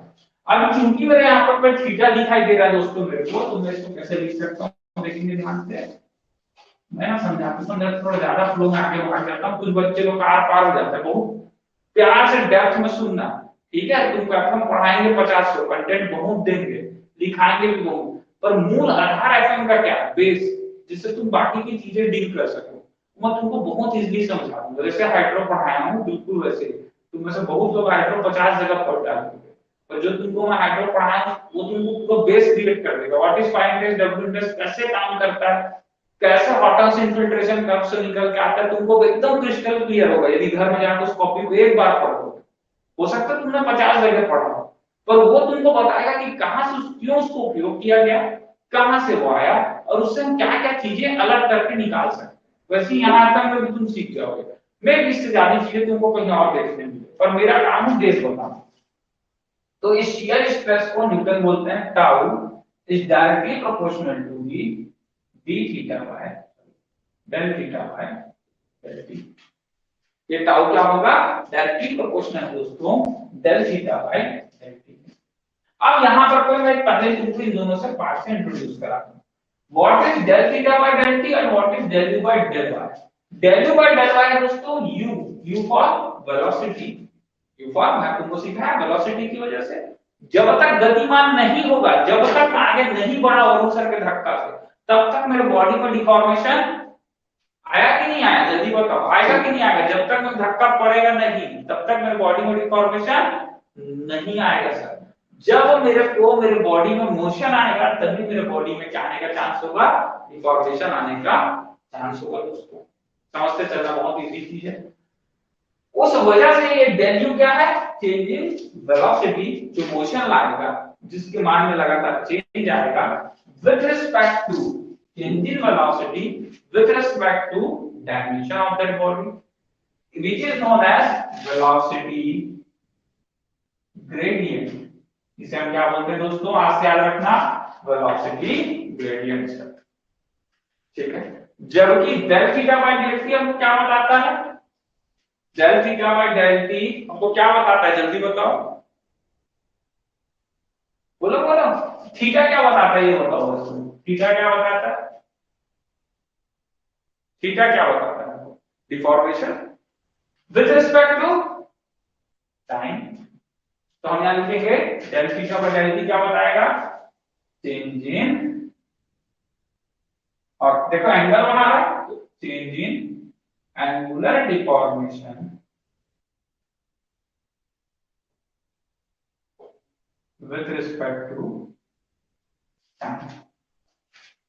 Del theta by del t क्या बता रहा है? Change in angular deformation with respect to time। ठीक है, समझ से चला। तो now tau is equal to Newton बोलते हैं from Newton's law, from Newton's law tau is equal to बोलते हैं d theta by d t, यानी कि टाउ जब भी होगा शियर स्ट्रेस, तब जब भी होगा एक डिफॉर्मेशन पैदा होगा विद रिस्पेक्ट टू टाइम। इस हिसाब से अब तुम लोगों को ये चीज सही लग रहा है कि जल्दी बताओ कि जब भी शियर स्ट्रेस लगेगा, अब तुम लोगों को फिर से कहानी समझाता हूं। वरुण सर ने मेरे को धक्का दिया, यदि मेरे बॉडी में मोशन नहीं हुआ तो क्या मेरे बॉडी में स्ट्रेस लगा? तुम लोग बताओ जल्दी से, क्या मेरे बॉडी में स्ट्रेस आया? नहीं आया। स्ट्रेस नहीं आएगा तो क्या मेरे बॉडी में डिफॉर्मेशन होगा? जल्दी बताओ, क्या मेरे बॉडी में डिफॉर्मेशन नहीं होगा? अब वरुण सर ने मेरे को धक्का दिया, मेरा बॉडी मूव किया on motion, now possibility of deformation is high. Deform होने की पॉसिबिलिटी क्या है सर? ज्यादा है। यदि मैं गिर गया तो नहीं हुआ डिफॉर्मेशन, मेरी बॉडी जैसी थी वैसी कोलैप्स हो गई। बट इफ मेरी बॉडी, मेरा पैर जल्दी में अपने आप को रोकता है घसीट के, ये घसीटने की वजह से क्या डेवलप हुआ? जल्दी बताओ, जल्दी से बताओ। फ्रिक्शन।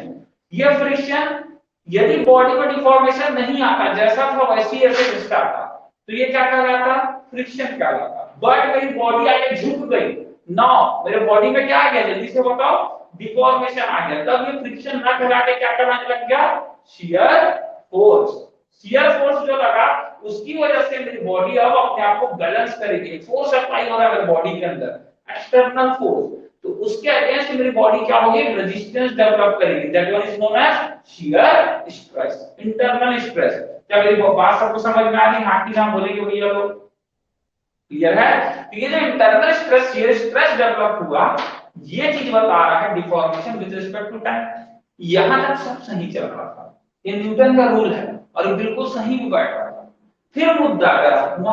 मुद्दा कैसे गर्म हुआ? सर ये पानी की बूंद है, आपने कहा, इसको मैंने धक्का दे दिया, इसके शेप में चेंज आ रहा है D theta by d T. यहाँ पे शियर स्ट्रेस अप्लाई हो रहा है। मान लेते हैं यहाँ पे शियर स्ट्रेस टाउ है, तो according to the Newton d theta by d t का जो प्रोपोर्शन आएगा, यानी कि टी टाउ 2 टाउ 3 टाउ 4 सब क्या होना चाहिए सर? सेम होना चाहिए, क्योंकि सरफेस और इस बॉडी के बीच में फ्रिक्शन क्या रहेगा दोस्तों? हर जगह सेम रहेगा, क्योंकि सरफेस सेम है। देखो सरफेस सेम है और बॉडी भी सेम है, तो फ्रिक्शन भी क्या आना चाहिए? सेम होना चाहिए, यानी कि टाउ 1 टाउ 2 टाउ 3 टाउ 4 सब सेम होना चाहिए।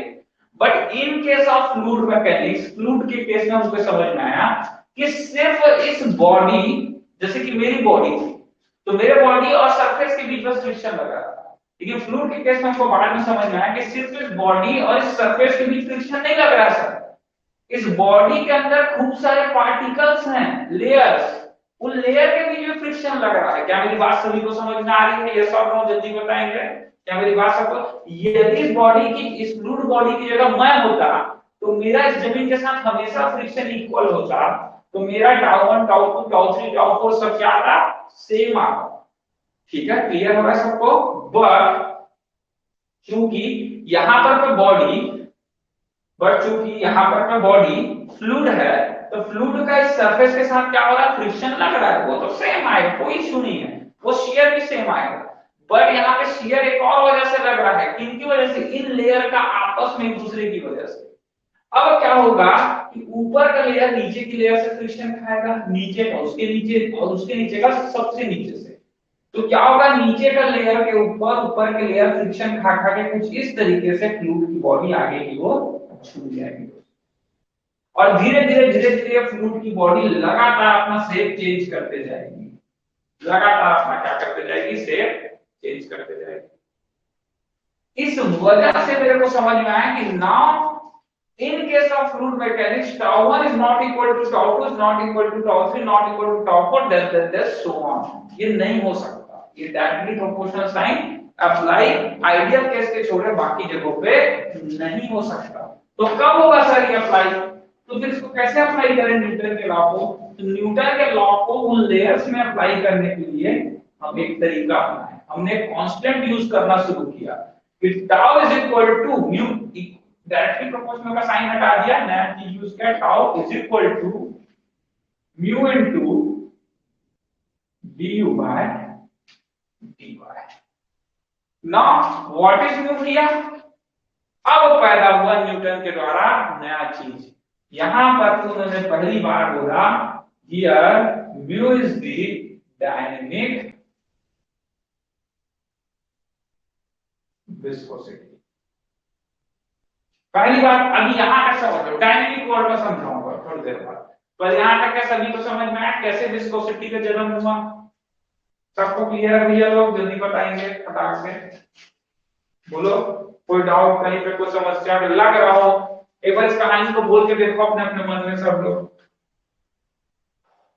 बोल के देखो इस कहानी को सब लोग अपने अपने मन में।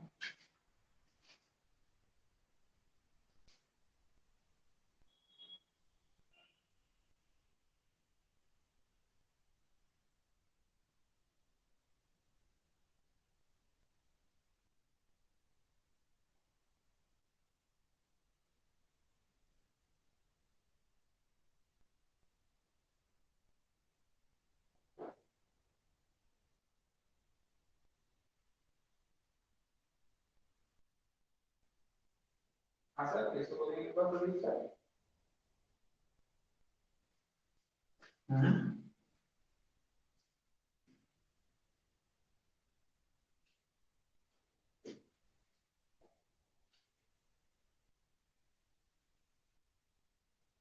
एक बार फिर बोलो सर, नहीं समझ में आ रहा है।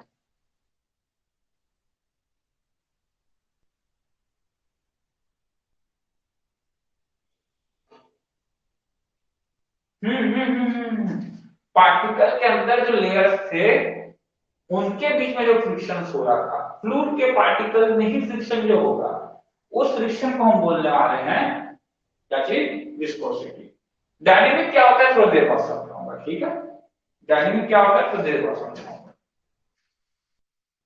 चलो क्लियर हो गया क्या है सबको? तो लिखना शुरू करेंगे। एक बार सब कहानी बोल लिए होंगे तो कहानी बोल लिखना शुरू करते हैं, ठीक है? लिखेंगे माना कि लेट अस, माना कि एक फ्लूइड पार्टिकल फ्रीली मोशन कर रहा है, let us A fluid particle motion freely,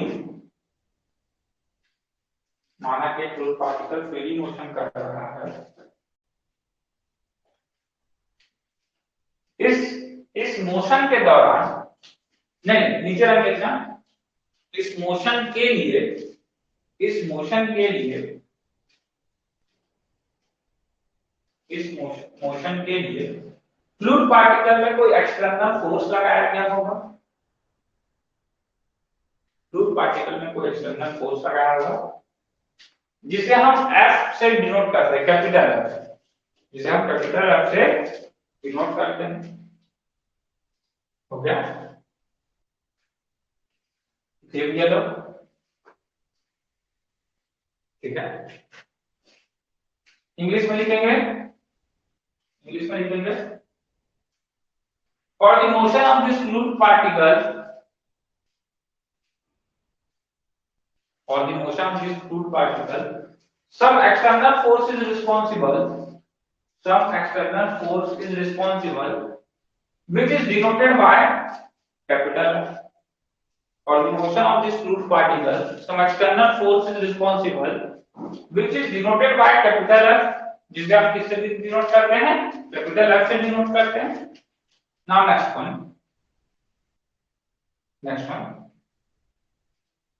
during the motion of the fluid, during the motion of the fluid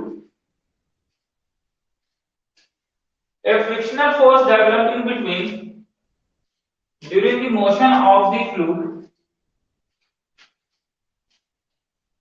a frictional force developed in between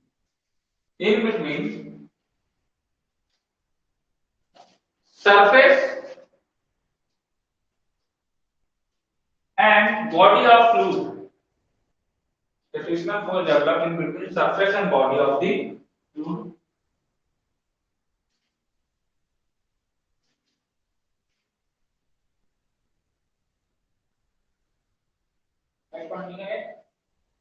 हाँ, क्या हिंदी में बोल दे रहा हूँ, हिंदी में बोल दे रहा हूँ।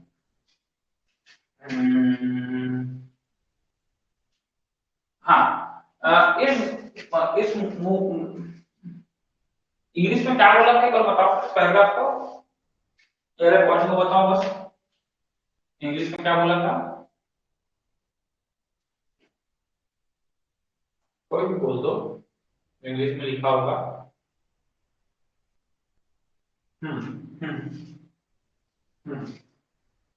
बस बस बस हो जाएगा, लिख दूंगा। चलो, इस मोशन के दौरान, इस मोशन के दौरान सतह, इस मोशन के दौरान सतह व फ्लूइड पार्टिकल के बीच, इस मोशन के दौरान सतह व फ्लूइड पार्टिकल के बीच एक फ्रिक्शनल फोर्स डेवलप हो जाता है, एक फ्रिक्शनल फोर्स डेवलप हो जाता है। ठीक है, नेक्स्ट पॉइंट, अगला पॉइंट आएंगे। देखो शुरू में तुमको फर्स्ट दिन समझाया था मैं, एटम फॉर्म और ईएम इंजीनियरिंग मैकेनिक्स के बीच क्या रिलेशन है। हम ऐसा तो बॉडी को डिफॉर्म नहीं मानते, लेकिन यहाँ पर अपन को बॉडी को क्या कर रहे हैं, विस्कोसिटी, क्या करेगी विस्कोसिटी, डिफॉर्म करेगी बॉडी को, ऑब्वियस सी बात है, यस और नो। जबकि हम बॉडी को क्या मान रहे हैं, इनकम्प्रेसिबल, आगे के सारे फंक्शन में हम फ्लूइड में क्या मानेंगे, इनकम्प्रेसिबल। फंक्शन अब आना शुरू होगा, देखना, फिर वहां से हम न्यूटन के हिसाब से पूरे बॉडी को क्या मान के चलेंगे, इनकम्प्रेसिबल। इनकम्प्रेसिबल मतलब there is no deformation in fluid body.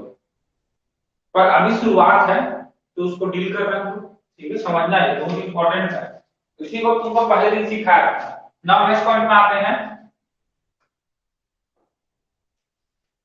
कहां पे, हाँ, एक फ्रिक्शन डेवलप हुआ, इस सरफेस को हुआ। अब ये बताओ, फ्रिक्शन यदि बॉडी में किसी भी प्रकार का डिफॉर्मेशन नहीं आएगा तो फ्रिक्शन क्या आएगा, और यदि ये फ्रिक्शन किसी डिफॉर्मेशन के रिस्पांसिबल है तो फ्रिक्शन को हम लोग क्या बोलेंगे, शियर फोर्स बोलेंगे। लिखो इस पॉइंट को, if this friction is responsible for any kind of deformation in fluid body, if this frictional force is responsible for the, if this frictional force is responsible for the any kind of deformation of fluid body, Hindi में लिखेंगे, यदि यह frictional force, यदि यह frictional force fluid की body में किसी भी प्रकार के, यदि यह फ्रिक्शनल फोर्स फ्लूइड की बॉडी में, फ्लूइड के आकार में, फ्लूइड के आकार में किसी भी प्रकार के बदलाव के लिए जिम्मेदार होगा, तो यदि यह फ्रिक्शनल फोर्स फ्लूइड के बॉडी में, फ्लूइड के आकार में किसी भी प्रकार के बदलाव के लिए जिम्मेदार होगा, तो जिम्मेदार होगा, तो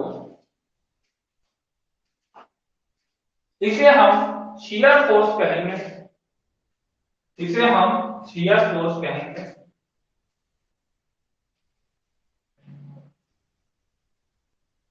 इसे हम शियर फोर्स कहेंगे। नीचे लाइन लिखना, मैं इस पूरे डिराइवेशन का सार शुरू में लिखवा दे रहा हूं, फिर डिराइवेशन तुम लिखते रहोगे, कोई दिक्कत नहीं है। क्या होता है ना, जनरली हम डिराइवेशन समझाता है हर टीचर, बच्चों को कॉपी में छापता है, 5 दिन नहीं लगता तुमने इसको लिखा क्या है, तुमको इक्वेशन से याद रहेंगे, इसके बाद याद है, पर उस इक्वेशन का मतलब क्या था, क्या उसने बताया तुमको, इसका एक तीन का तुमको याद नहीं रहेगा। इसीलिए मैं नया दिमाग लगाया, मैं बोला पूरा कहानी पहले लिखवा कि ये इक्वेशन बोल क्या है, जितना मैं तुमको सिखाया पहले तुमको लाइन से लिखवा दे रहा हूं, ठीक है। तो यदि यह फ्रिक्शनल फोर्स किसी भी प्रकार के आकार में बदलाव के जिम्मेदार होता है, तो इसे हम शियर फोर्स कहेंगे। नेक्स्ट पॉइंट, अगला point, because of this shear force in any deformation occurs,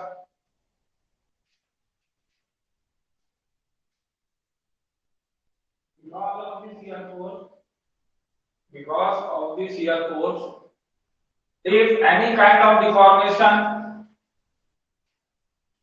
occurs in the body,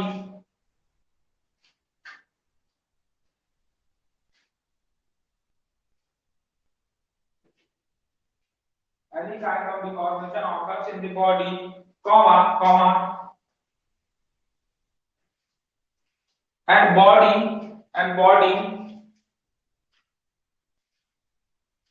try to resist this deformation, and body try to resist this deformation, and if body try to resist this deformation, and if body try to resist this deformation, there is a stress developed inside the body. There is a stress developed inside the body. There is a stress developed inside the body, which is known as shear stress. Which is known as shear stress. अब इसको किससे represent करना है? Tau से लिख लो, bracket के अंदर छोटा सा टाउ, हिंदी वाले लिखेंगे, हिंदी वाले लिखेंगे। हाँ, इस शियर फोर्स की वजह से यदि, इस शियर फोर्स की वजह से यदि फ्लूइड के बॉडी में किसी भी प्रकार का बदलाव आता है, इस शियर फोर्स की वजह से यदि फ्लूइड की बॉडी में किसी भी प्रकार का बदलाव आता है, आकार लिखो यार, बॉडी भूल जाता हूं, कि आकार में किसी भी प्रकार का बदलाव आता है, कॉमा कॉमा, तो बॉडी उसे रजिस्ट करने की कोशिश करती है, तो बॉडी उसे रोकने की कोशिश करती है, तो बॉडी उसे रोकने की कोशिश करती है, जिसकी वजह से, तो बॉडी उसे रोकने की कोशिश करती है, जिसकी वजह से उस बॉडी के अंदर, जिसकी वजह से उस बॉडी के अंदर स्ट्रेस डेवलप होता है, जिसकी वजह से बॉडी के अंदर स्ट्रेस डेवलप होता है, जिसे हम शियर स्ट्रेस कहते हैं, जिसे हम शियर स्ट्रेस कहते हैं। दोनों के इंटरव्यू के लिए ना इतना शानदार इसको लिखवाया हूं कि सुनते ही ना बड़ा बड़ा आदमी ना खुश हो जाएगा। कसम से बता रहा, इतना बेसिक चीज है शियर स्ट्रेस, 50 जन से पूछ दो, 5 जन आंसर नहीं दे पाते व्हाट इज शियर स्ट्रेस। ठीक है, तो बच्चा उस साथ स्ट्रेस स्ट्रेन का रिलेशनशिप बनाने लग जाता है। तो स्ट्रेस क्या है सर? शियर स्ट्रेस एक प्रकार का स्ट्रेस है जिसकी वजह से body, because of friction, because of shear. अरे भैया, शियर की वजह से आ रहा है, इसलिए तो उसका नाम शियर स्ट्रेस है। So what is shear? तो शियर क्या है? तो शियर ना वो ना बता पाएगा। ठीक है, मुद्दा यह है कि तुमको समझ में क्या आ रहा है। अब इस पैराग्राफ को जब तुम पढ़ोगे तो तुम्हारे लिए बहुत आसान है। सर शियर स्ट्रेस और कुछ नहीं है। जब किसी बॉडी में हम एक्सटर्नल फोर्स अप्लाई करते हैं तो बॉडी में किसी अन्य सरफेस के साथ कोई फ्रिक्शन डेवलप होता है। यदि बॉडी में डिफॉर्मेशन आने को है तो वो फ्रिक्शनल फोर्स जो डेवलप हुआ था वो शियर फोर्स कहलाने लग जाता है। यह जो शियर फोर्स है ये सरफेस टू सरफेस लगता है। अब ये शियर फोर्स है सर, यदि इसकी वजह से बॉडी में डिफॉर्मेशन आया, ठीक है, नहीं आया तो फ्रिक्शन कहलाएगा। यदि आया तो उस डिफॉर्मेशन को बॉडी रजिस्ट करने के, रोकने की कोशिश करेगा। जब वो कोशिश करेगा तो उसके अंदर एक स्ट्रेस डेवलप होगा। ठीक है, वो जो स्ट्रेस डेवलप होगा उस चीज को हम क्या बोलते हैं? Shear stress. एकदम इजी। अब यहां से लिखना शुरू करो। माना कि एक फ्लूइड बॉडी, नीचे से लिखो, माना कि लेट अस ए फ्लूइड बॉडी, ठीक है, लेट अस इसको बॉडी का नाम दे दो, बी दे दो। ये बी क्या है, फ्लूइड बॉडी है जिसके ऊपर कोई एक्सटर्नल फोर्स अप्लाई किया जा रहा है, ठीक है। इस बॉडी का ये डायग्राम बनाओ पूरा, ये एक्सप्लेनेशन लिखो, ठीक है। यहां तक पहुंचो, यहां तक पहुंचो, D theta by D T और D U by D Y, जल्दी से।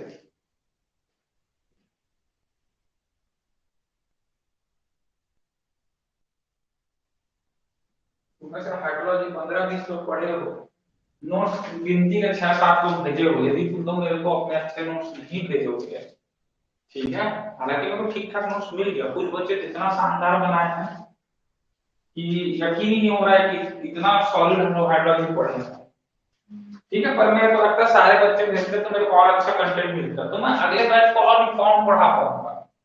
मेरे साथ दिक्कत नहीं हो रहा है ऑनलाइन में कि तुम लोग मेरे को नोट्स अपना भेजते ही नहीं। अरे मत डरो, तुम्हारा पढ़ा लिखा चीज को कोई दूसरा पढ़ के पेपर निकाल ही नहीं सकता, जीवन में नहीं निकाल सकता।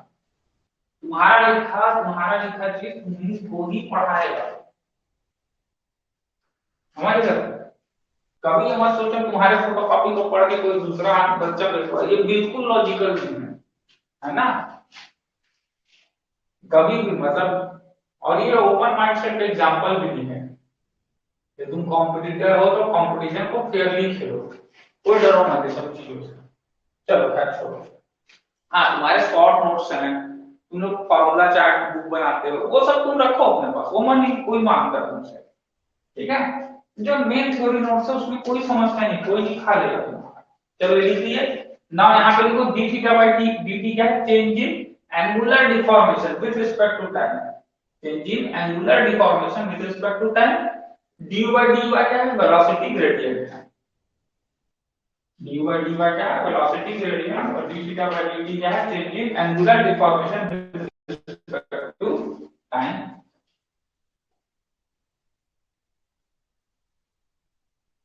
इसको इक्वेशन नंबर 3 दे दो, इस वाले को, ये 1 दिया तुमने, 2 दिया, इसको 3 दो, ठीक है। लिखा now from Newton's law, now from Newton's law tau is directly proportional to d theta by D t, tau is directly proportional to du by dy होगा, du by dy velocity gradient, पूरा वो term velocity gradient, du by dy पूरा term velocity gradient, du is the change in velocity, dy is the change in dimension, ठीक है। d theta change in, ठीक है, angle या deformation, dt with change in time. जब इन दोनों combination के लिए लिखा है change in angular deformation with respect to time, जब इन दोनों कॉम्बिनेशन के इसको बोले वेलोसिटी ग्रेडियंट। ये आगे और लेक्चर पढ़ेंगे वेलोसिटी ग्रेडियंट, जो आगे पढ़ने की चीज है उसको मैं थोड़ा कम पढ़ाता हूं, ठीक है। आगे बढ़ते हैं, from Newton's law tau directly proportional to d theta by d t. इसका मतलब क्या, ये भी लिखो नीचे में, इसका मतलब क्या बोलना चाह रहा है न्यूटन, कि शियर स्ट्रेस हमेशा किसके प्रोपोर्शनल होगा, change in angular deformation with respect to time के प्रोपोर्शनल, यानी कि d theta by d t का मान जितना जा रहा है, समझो वरुण सर को धक्का दिए, मैं फोर्स की बात नहीं कर रहा हूं, जो वरुण सर लगा रहे हैं वो धक्का दिए, उसके अगेंस्ट मैंने जितनी ताकत से इसको रोका रगड़ के फ्रिक्शन के साथ, जितना भी फ्रिक्शन लगा मेरे बॉडी में एंगुलर डिफॉर्मेशन उतना ज्यादा, कहानी सबको समझ में आई, जितना एंगुलर डिफॉर्मेशन ज्यादा होगा उम्मीद होगी कि शियर स्ट्रेस उतना ज्यादा होगा। इस चीज को लिखना चाहो तो लिख सकते हो कि shear stress in a body is directly proportional to the change in angular deformation with respect to time,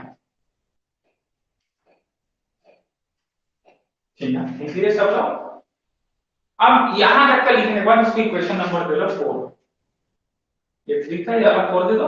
अब नीचे देखो, but in case of fluid mechanics, इस डब्बे के बाद देखो बट यहां पे से, but in case of fluid mechanics, पर फ्लूइड मैकेनिक्स के केस में, पर फ्लूइड मैकेनिक्स के केस में बॉडी और सरफेस के बीच बस फ्रिक्शन नहीं लगता, बट फ्लूइड मैकेनिक्स के केस में बॉडी और सरफेस के बीच बस फ्रिक्शन नहीं लगता, बल्कि बल्कि मैं इंग्लिश में बोलूंगा, बल्कि फ्लूइड पार्टिकल के अंदर के, बल्कि फ्लूइड के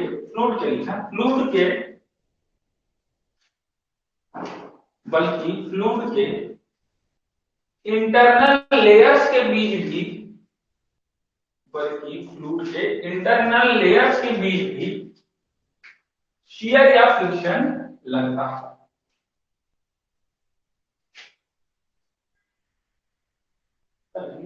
In case of fluid mechanics, friction, हाँ लिखेंगे फ्रिक्शन और shear in case of fluid mechanics, friction और shear not works only in between, friction or shear not works only in between, friction or shear not works only in between surface and body, not works only in between surface and body, comma but it works also in between, but it works also in between the internal layer of fluid, but which works also in between the internal layer of fluid. So Hindi में तो लिखो, English में सो लिखो, tau is equal to mu into du by dy, tau is equal to mu into du by dy,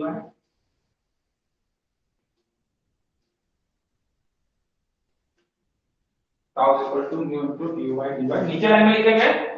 नीचे line में लिखेंगे यहां पर here mu is the viscosity which works in between, बताओ कहां पे काम करेगा mu is the viscosity which works in between,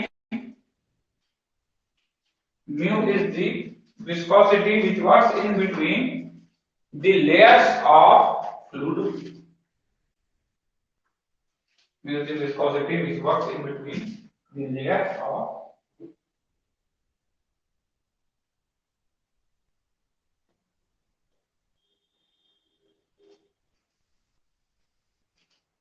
हो गया?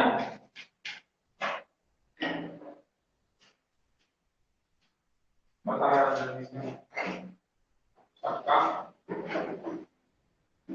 बोलेंगे। चलो आज की क्लास यही कवर करेंगे, यहाँ तक हमने विस्कोसिटी सीखा, कल डायनामिक और काइनेमेटिक्स पढ़ेंगे, एकदम इजी है। डायनामिक क्या होता है, ठीक है समझो, डायनामिक और काइनेमेटिक, स्टैटिक मतलब तो तुमको पता है रुका हुआ, यस और नो, पता है नहीं पता है, स्थैतिक, हाँ स्थैतिक, ठीक है, वो क्या स्टैटिक है, तो रुका हुआ है। अब मैं जब रुका हुआ था, मेरे बॉडी में स्थिति जुड़ जाती, स्टैटिक एनर्जी, मेरे को वरुण सर ने धक्का दिया, because of some external force, now I start to move, मेरे को अब मूव करना शुरू करना पड़ेगा, मेरे को वरुण सर ने धक्का दिया, मैं चलना शुरू किया, ऐसे निकलाया, मतलब समझ लो मोशन में आ गया। अब मोशन में आया तो मेरे बॉडी में एक मोशन जनरेट हुआ, अब मैं धक्का खा के तो तब तक चलता रहूंगा न्यूटन के हिसाब से जब तक मेरे को एक्सटर्नल फोर्स रोकेगा। तुमको लगेगा ऐसे तो सर पूरी दुनिया घूम देंगे, नहीं, एक्सटर्नल फोर्स तो लग रहा है कंटिन्यू, जैसे जैसे मैं आगे बढ़ रहा हूं, कैसे लग रहा है बताओ, मेरा मोशन इस साइड है तो मेरे जूते और मेरे पैर सरफेस के बीच में फ्रिक्शन किस साइड चलेगा, मेरे अपोजिट से, तो मेरे मोशन के अगेंस्ट कोई रेजिस्टेंस फोर्स आया कि नहीं आया, यस और नो, सभी को समझ में आ रहा है, यस और नो, ठीक है। सेम केस फ्लूइड में भी होगा, फ्लूइड के लेयर्स जब आगे की ओर मोशन करेंगे तो इनके लेयर्स के बीच में विस्कोसिटी, जो शियर है जिसको विस्कोसिटी बोलने लग गए, वो किधर भागेगा, पीछे की ओर, जो एक रेजिस्टेंस का काम करता है, इस वजह से फ्लूइड भी कंटिन्यू नहीं कर पाएगा। जब ये विस्कोसिटी किसी एक्सटर्नल अप्लाइड फोर्स की वजह से डेवलप हो, देन ये विस्कोसिटी कहलाती है चलते। देखो विस्कोसिटी तभी आएगी, विस्कोसिटी मतलब क्या है ये बताओ, विस्कोसिटी मतलब कुछ नहीं है, ये शियर का ही एक रिप्रेजेंटेटिव फॉर्म है, शियर स्ट्रेस का ही शियर स्ट्रेस कब आता है? जब डिफॉर्मेशन आता है। यानी कि विस्कोसिटी भी कब आएगी? जब डिफॉर्मेशन आएगा। और डिफॉर्मेशन कब आएगा? जब मैं मोशन में आऊंगा। मैं स्थिर रहूंगा, स्टैटिक रहूंगा, तो मेरे अंदर डिफॉर्मेशन नहीं आएगा, शियर नहीं आएगा, विस्कोसिटी नहीं आएगा, टेंशन रहेगा। आना है तो मेरे को मोशन में आना पड़ेगा। मैं मोशन में आया because of some external force, इस दौरान जो विस्कोसिटी लगी। देखो डायनेमिक और काइनेमेटिक दोनों मोशन पे ही काम करता है। लोगों को लगता है कि रुका हुआ है, चल रहा है, रुका वालों को स्टैटिक बोलते हैं, वो इसमें काम नहीं। डायनेमिक भी चलता हुआ ही है, पर ये किसी एक्सटर्नल फोर्स पर डिपेंड करेगा। ताकत जितनी बाहरी फोर्स की लगेगी उसके अगेंस्ट उस फ्लूइड में कितना विस्कोसिटी है, ये हमको बताएगा dynamic viscosity. But kinematic viscosity जो होता है, ये भी मोशन वाले बॉडी पे ही काम करता है। फ्लूइड जब मोशन में रहेगा, क्योंकि विस्कोसिटी क्या है? Deform shear. शियर कब आता है? जब डिफॉर्मेशन। डिफॉर्मेशन कब आता है? जब बॉडी मोशन में रहे। तो विस्कोसिटी चाहे डायनेमिक हो चाहे काइनेमेटिक, मोशन पे ही आएगा। डायनेमिक कब आएगा? जब कोई एक्सटर्नल फोर्स लगेगा, उसके अगेंस्ट विस्कोसिटी चलेगी, तब आएगा। काइनेमेटिक, कोई फ्लूइड मोशन कर रहा है, क्यों नहीं पता, फोर्स लगा होगा कहीं पे, मेरे को नहीं मतलब।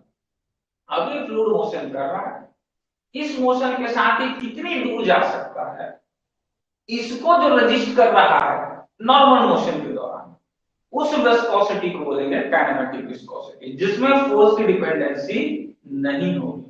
मैं रैंडम एक नदी का पानी, एक टंकी से पानी छूटा, जहां से छूटा है फोर्स की वजह से छूटा, मेरे को उससे कोई मतलब नहीं। वो गिर किधर बह रहा है, मेरे सामने जहां पे बह रहा है, जो स्पीड उसने पकड़ी मेरे सामने, क्या यही स्पीड अगर 10 मिनट में वो देगा? उस चीज को यदि मेरे को देखना है तो उसके लिए मेरे को विस्कोसिटी निकालना पड़ेगा। विस्कोसिटी कितनी है उसके हिसाब से स्पीड निकल जाएगा।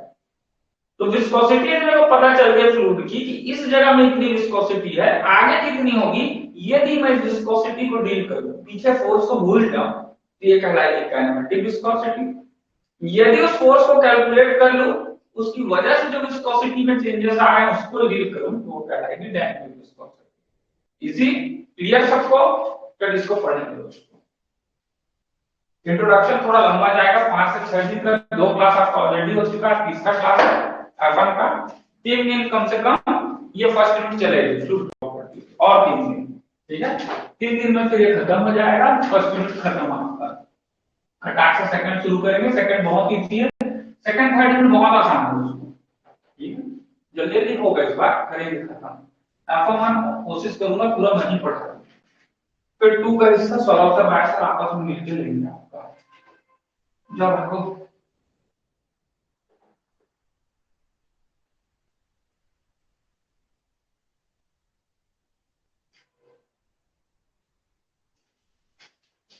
बोलेंगे हम